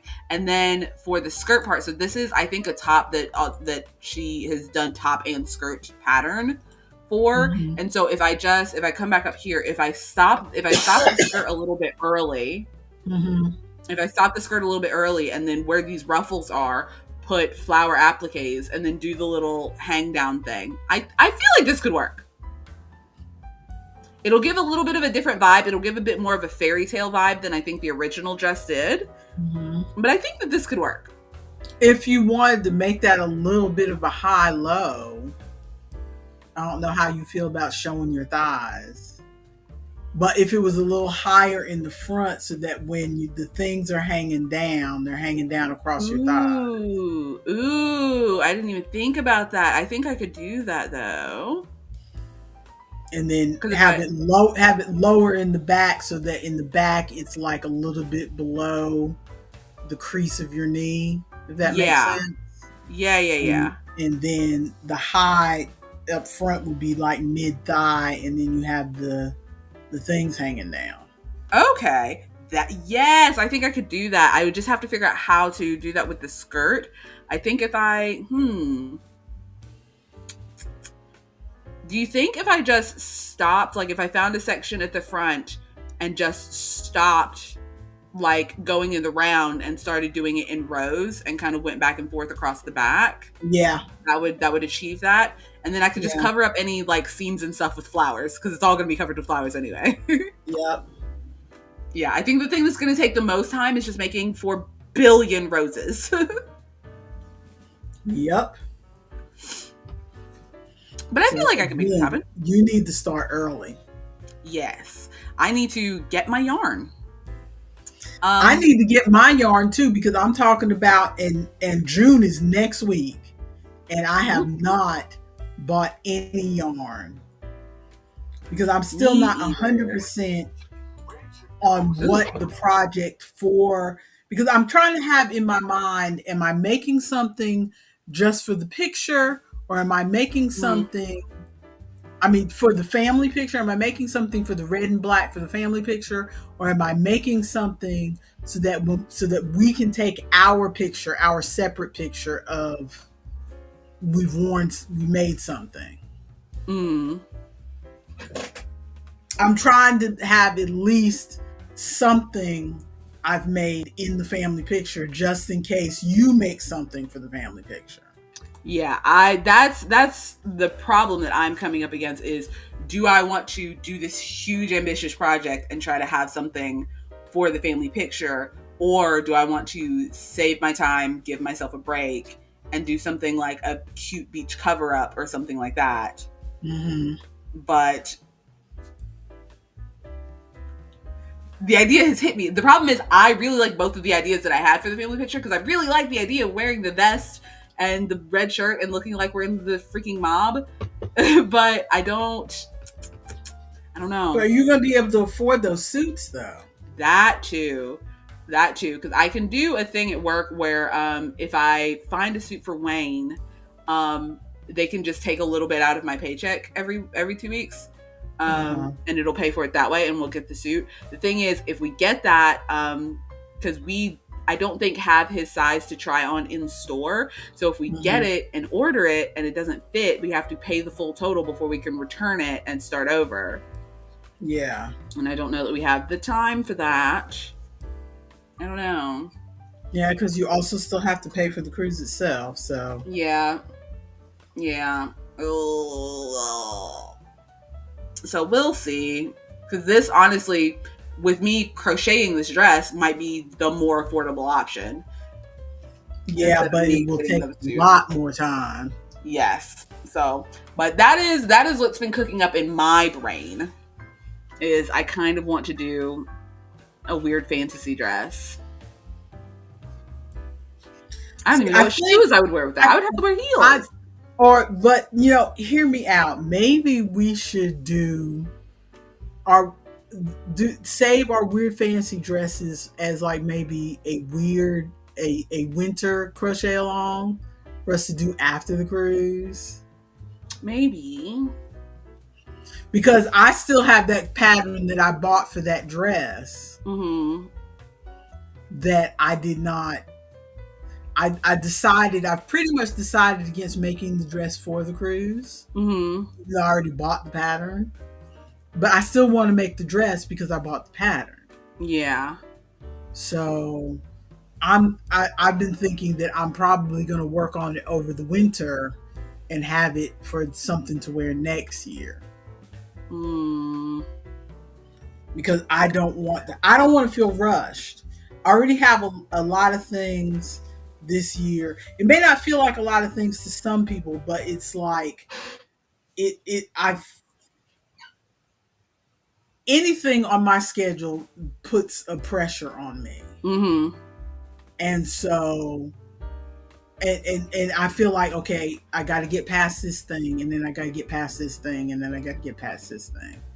I've always been like that. Even when you kids were little, it was like, okay, got these 3 potty trained, just got to get the last one potty trained, and then we're past that.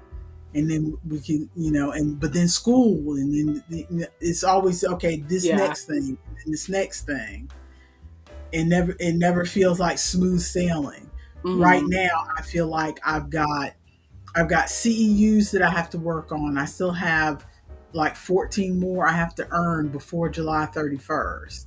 And each one takes an hour. So that's 14 hours that I need to carve out somewhere between now and the 31st of July.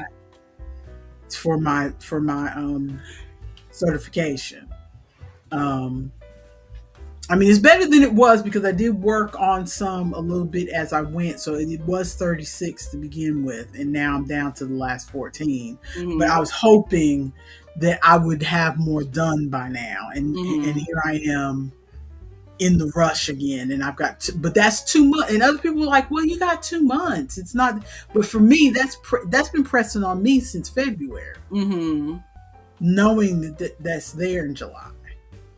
And also I have to pay my dues at the same time, which go up every year. And I think they're like 200 and something this year. Jeez. And then we have to book the cruise. Then I have to think about what I'm going to make for wearing for the cruise. The crochet along, yeah. For the crochet along. And the fact that I have a dentist appointment at the end of September, that weighs on me. September, mother. Yes. September? That weighs on me. September.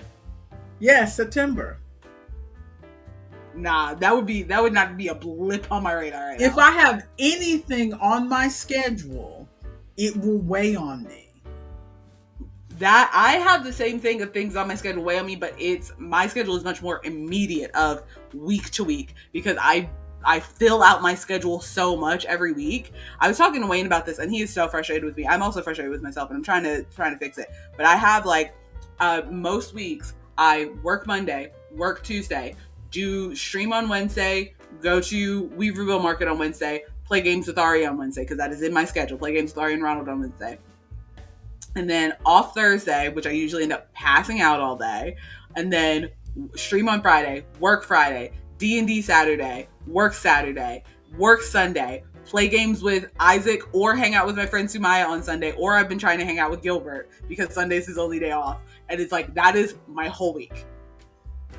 Mm-hmm. It is like, and God forbid I have like an event and then my other day off is gone. Because like next week, I imagine that same thing, but instead of being off on Thursday, I work on Thursday, and then technically I'm off on Friday, but I have First Friday. Yeah, see, I count, my week is not nearly as busy as yours, but still I count the days I get to sleep in. Mm-hmm. So it's like, okay, I got to sleep in Monday, I got to sleep in Tuesday, but then I have to get up on Wednesday. Oh no. I don't ever get to sleep in anymore ever again. Ever again. Hate it. So, couple more things. Knife hold or pencil hold? I feel like we've discussed this before, but I can't remember how you hold your crochet hook. So that's knife hold. Yes. Okay, so I'm also knife hold. Okay. I don't understand people that are doing this. I don't know if you are knife hold because I taught you that way, or probably just. I don't remember ever holding the hook a different way. Yeah, see, pencil hold people to me. I see pencil hold a lot on like television when they have a character talking and crocheting at the same time. Ronald says he's knife hold.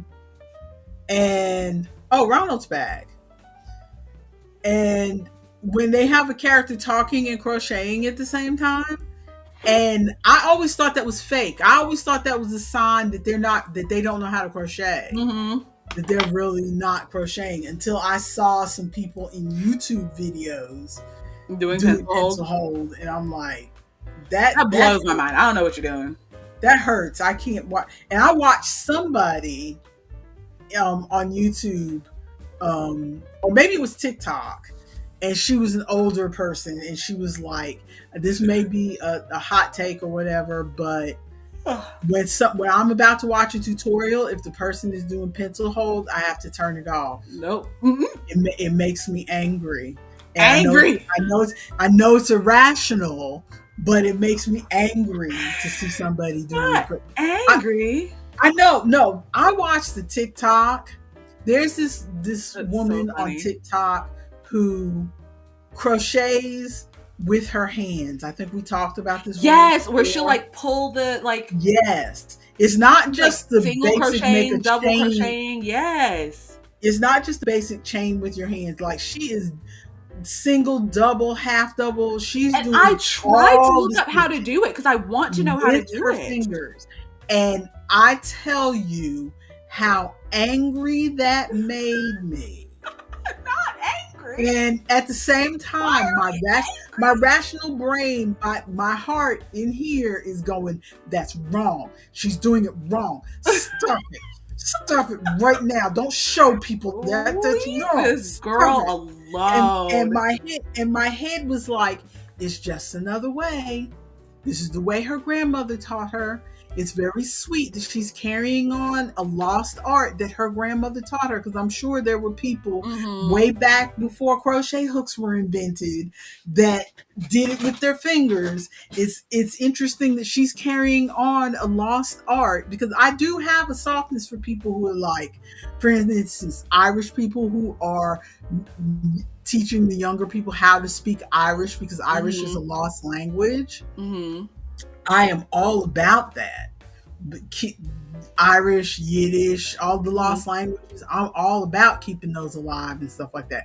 But watching her do that, my brain tried to be rational about it, but I'm telling you, I had to turn it off. Not visceral reaction. I had to turn it off. It was that like, is so funny. No. I tried to look up how to do it, and it feels like she's the only person in the world that knows how to do it. Yeah, exactly. She's the only person who does this. I wanted to learn how to do it because I'm like this, because like you, I was like, oh, this must be a way that like people who didn't have hooks like learned how to do the same thing or something like that. And but I could not, because I was like, oh, it seems like it'd be a fun, just like different tactile thing, and I could not find any kind of tutorials on other than like finger crocheting or like finger knitting. I couldn't find any like actual like how to crochet with your hands. Exactly.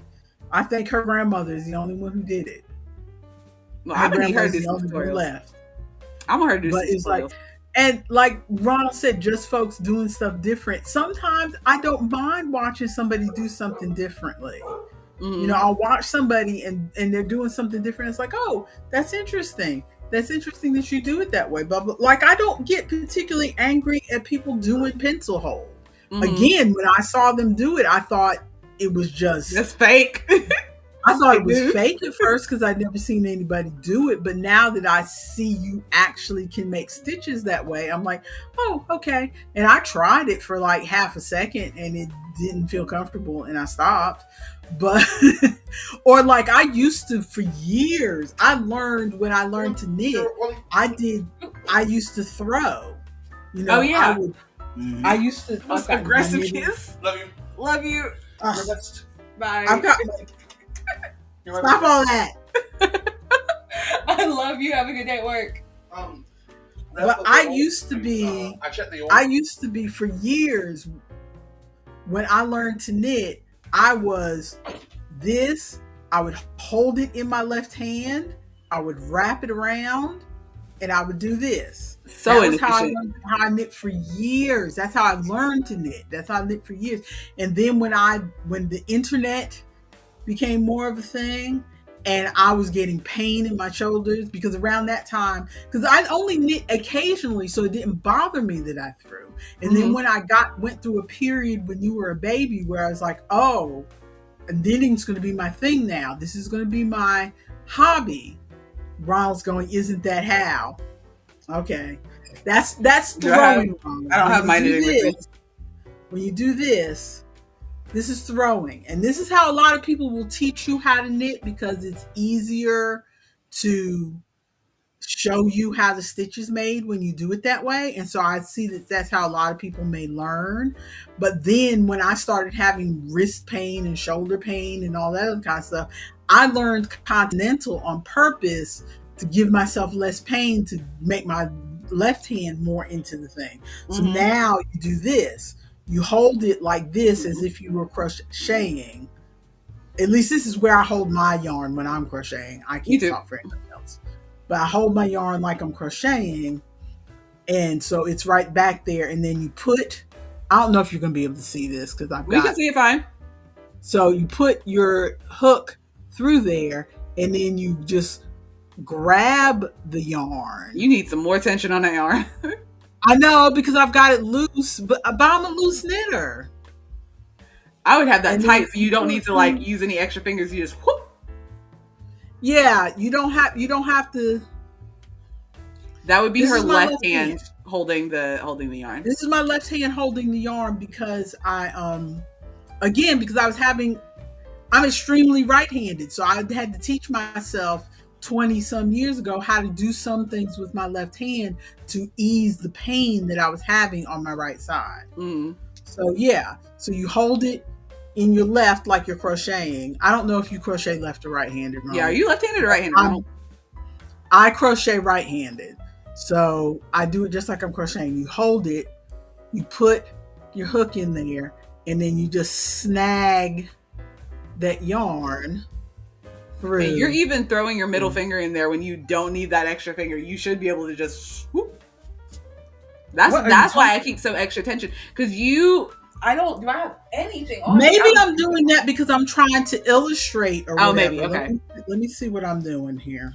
Because you, just now when I watched you're holding the yarn up with your index finger, and then you use your middle finger on your left hand to guide the... Oh, yes, I do use my middle finger because I use my middle finger. It sits like right here so that the yarn can kind of be up against it. And if that makes sense. Yeah, you use the middle finger to guide. That's why I keep the extra tension, because if you keep the extra tension, or at least for me, when I keep the extra tension, I don't need to use my middle finger. The tension holds it where I need it to, and I just scoop it. I have no knitting on me to show you my scooping, but I scoop it. Let me see. Well, I have nowhere else for my middle finger to go. You just keep it down. But if I keep it down, my fingers up like this, and that's uncomfortable. See, hang on. Give me 2 seconds. I have nowhere else for my... I gotta go get the knitting That now. keeps this finger from being too stiff. If I have this Oh, finger up against here, then this finger can just kind of be like this. If I had my hand like this, then this finger would be like, I was about to make a dick joke, but this finger would be like wild. Maybe that's why grandmother's washcloth took me 3.8 decades to complete. Yeah, because you were yeah, you throwing might waddle. want to try holding your yarn like you do when you crochet. Well, I don't know how you hold your yarn when you crochet, so I can't speak. But yeah, and I don't have any crochet hooks in here in front of me to. I taught myself because I was yarning. Let's see, I was yarning under. I didn't teach you continental. You did teach me continental. No, that's not what I'm saying. Yes, you did teach me continental. Okay. That's what I was saying. I was about to say, because by the time you were old enough for me to teach you how to knit, I had already switched from throwing to picking. Yeah, no, picking is continental, throwing is English. I was saying that. Let me see if I can grab a crochet hook. Because I don't have any knitting needles, so I have a crochet hook. Now all this demonstrating almost messed up my pattern. What did I do? Now I've got my crochet out trying to figure out. Oh, I taught myself how to. I was yarning under because I think you taught me when I learned how to yarn under when I was crocheting, and then I saw people crocheting, and I was like, how are these people crocheting so fast? And I watched them, and a lot more people were yarning over because you just have to like kind of slip the hook there. And it's like, it's kind of where it needs to be automatically. And so I taught myself how to yarn over, and that helped me speed up my crocheting a lot. Because I was... yarn under? Yes. What on earth are you talking about? What I was doing was... Actually, let me chain and turn around and do single crochet this way. Because I'm going to start this over anyway. So what I was doing was you go in and you wrap around and then pull through. And then I almost did it again. No, yeah, wrap around and pull through. So you go in, and when you're here, you've gone into the stitch, you wrap around and pull through. So that's what I was doing.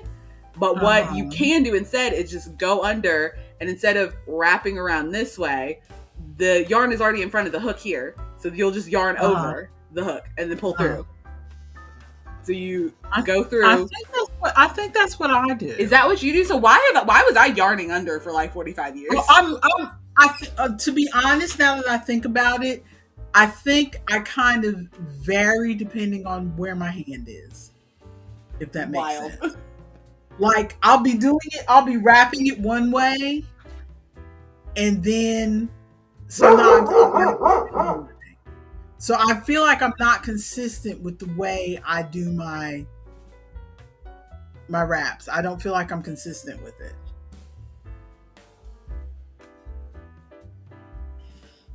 I think the neighbor's back on. I mean, same thing with my knitting. I don't feel like I'm consistent with it. Like I'm doing the purling right now, and sometimes I feel like I wrap it around, and sometimes I just snag it. So I have to do it every time. Unless something gets messed up, I have to do it the same way every time. Well, I think it's more like if I get interrupted or something, then I forget which way I was doing. Like if I'm doing it a certain way and I don't get interrupted, I will be doing it that way the whole time. And then I will put my work down and like go to the bathroom, go get some food, blah, blah, blah, come back. I'll pick my work back up, and all of a sudden I'm doing it a different way. Now, once I learn how to yarn, or if you ask me how I do it, then all of a sudden I forget how to crochet, and I will be like,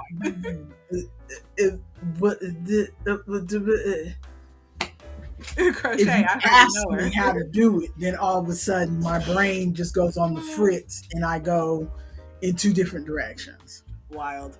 Let's hit media consumption real quick because we're about to be at 12:15. I just wanted to talk about this movie that Wayne and I watched yesterday. We watched Woman in the Yard, which is a horror movie. Full black cast. And the cast is only like 5 people. It was we were very frustrated because this is also spoiler warning if you want to watch this movie, but I kind of wouldn't recommend it. It's very frustrating when I see that like some of these indie movies don't get any kind of advertisement or anything, but then the movies that the big box movies that get the advertisement, and I'm seeing the ads on YouTube and all of these places, and then we watch the movie and it's a disappointment. Uh-huh.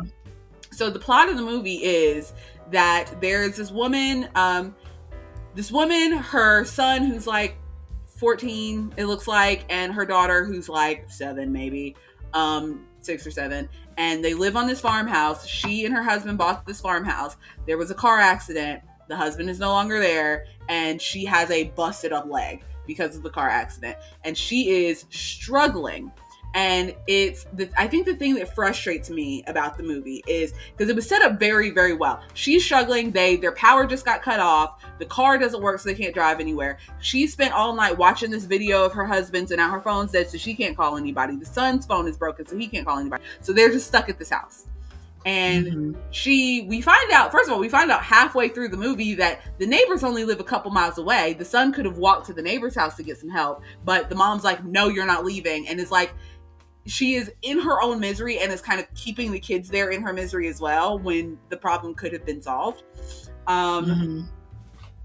But she so the horror element of this movie is that they wake up this morning, everything's terrible, and then they look out in the yard and there's this woman in a black veil sitting in a chair in the yard.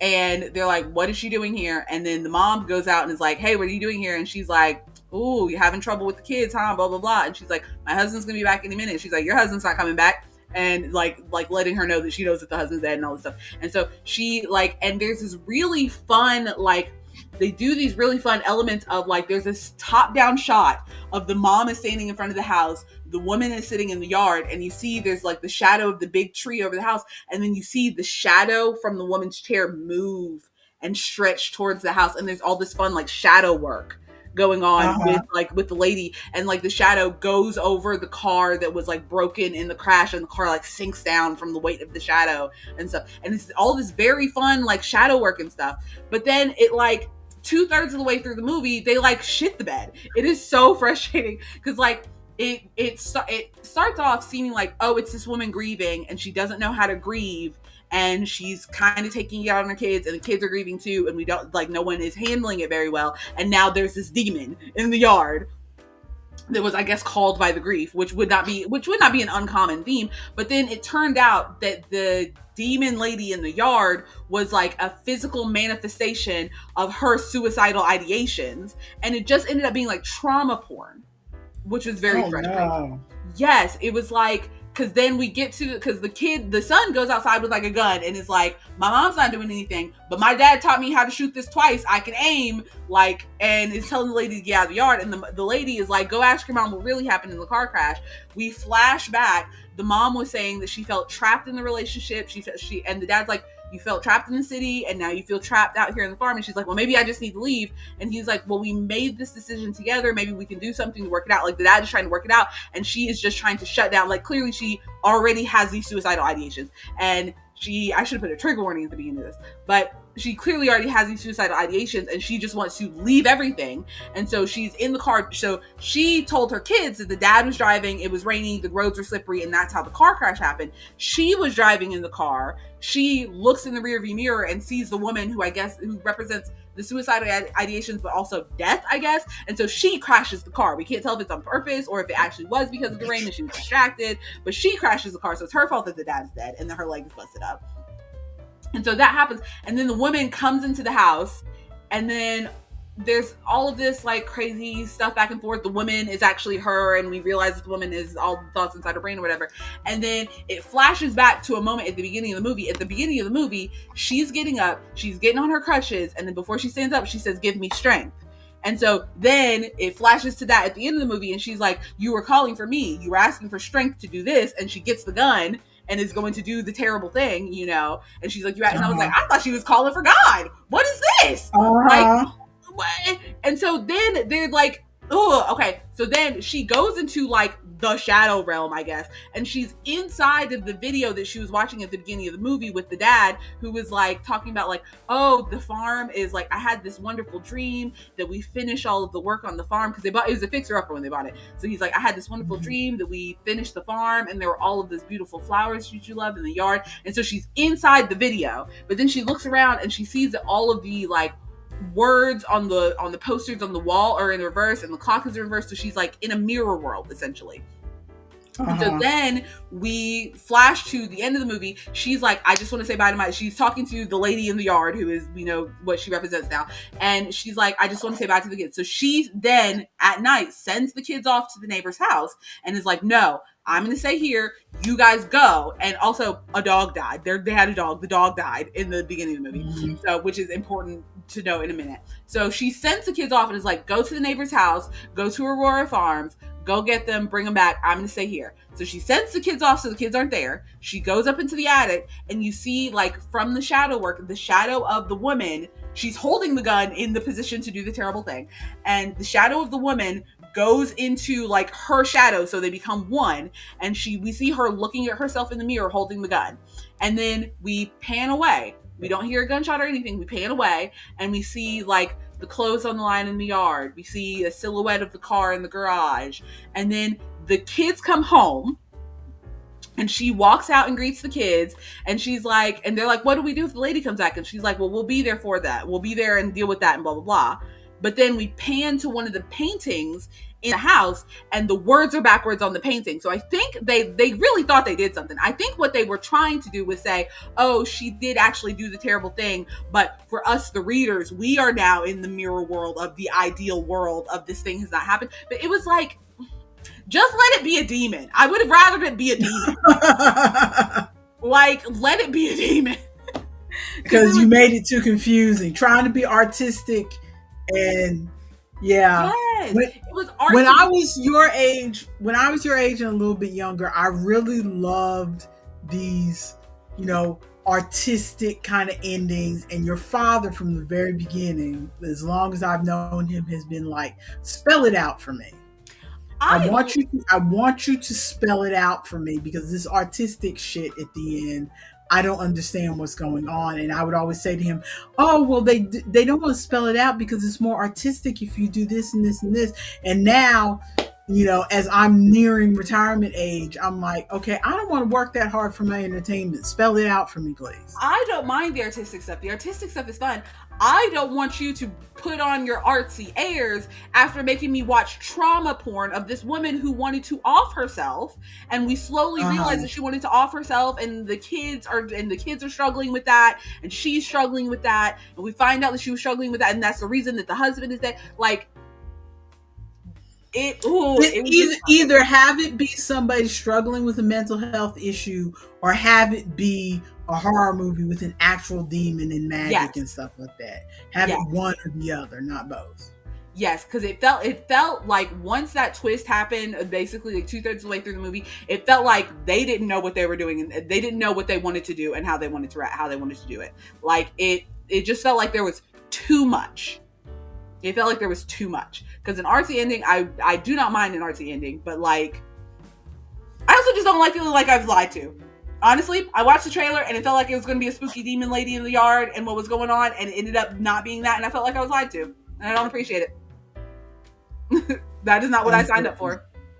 It was, so I would not recommend that movie, which is very frustrating because it was an all-black cast. Like, come on. I wanted us to have a win. If you want to watch a good black horror movie, I'll send you something to put in the Discord, because the one that Wayne and I watched weeks ago about it was essentially like a Black Mr. Rogers that comes through the VHS tape. That was a good one. I'll send the link for that one.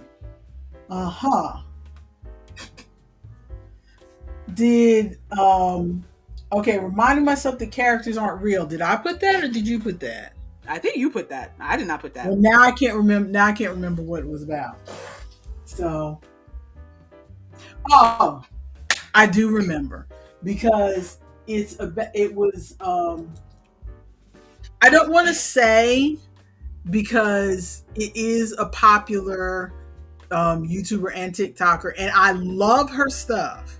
I love Mm-hmm. her stuff, and I watch her stuff. It's one of those ones where she plays all the characters, and she has a continuing storyline going on. Mm-hmm. Okay, and I enjoy it. But there are kids in this storyline, and she Mm-hmm. plays both of the kids, and I hate these children. And I have to remind myself that It's that just her. It's just it's her just playing her. other characters. But not only that, but she does this kind of thing.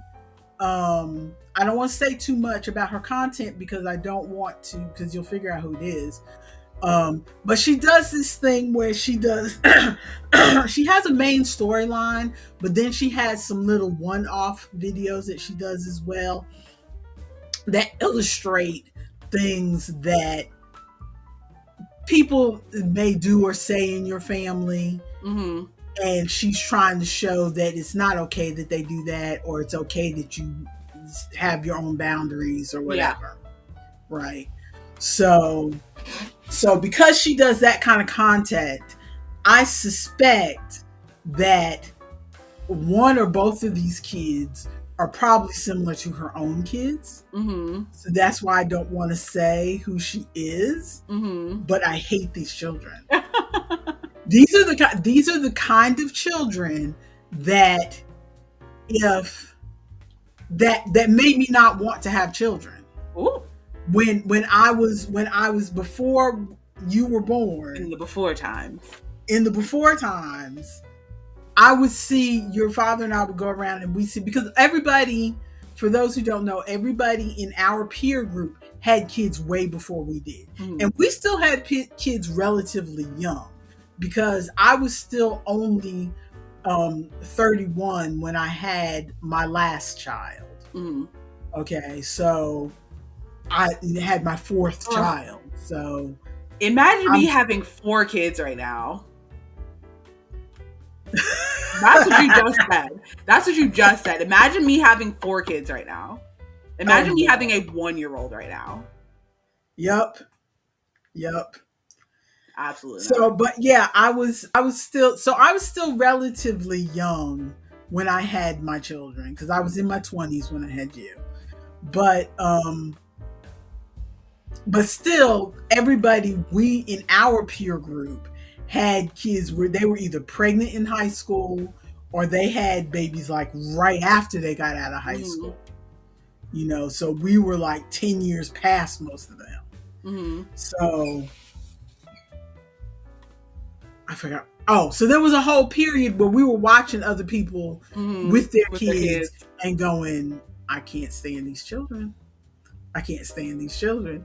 And we would have gatherings at our house and say no children. Ooh. No children allowed. No You children need to find a sitter.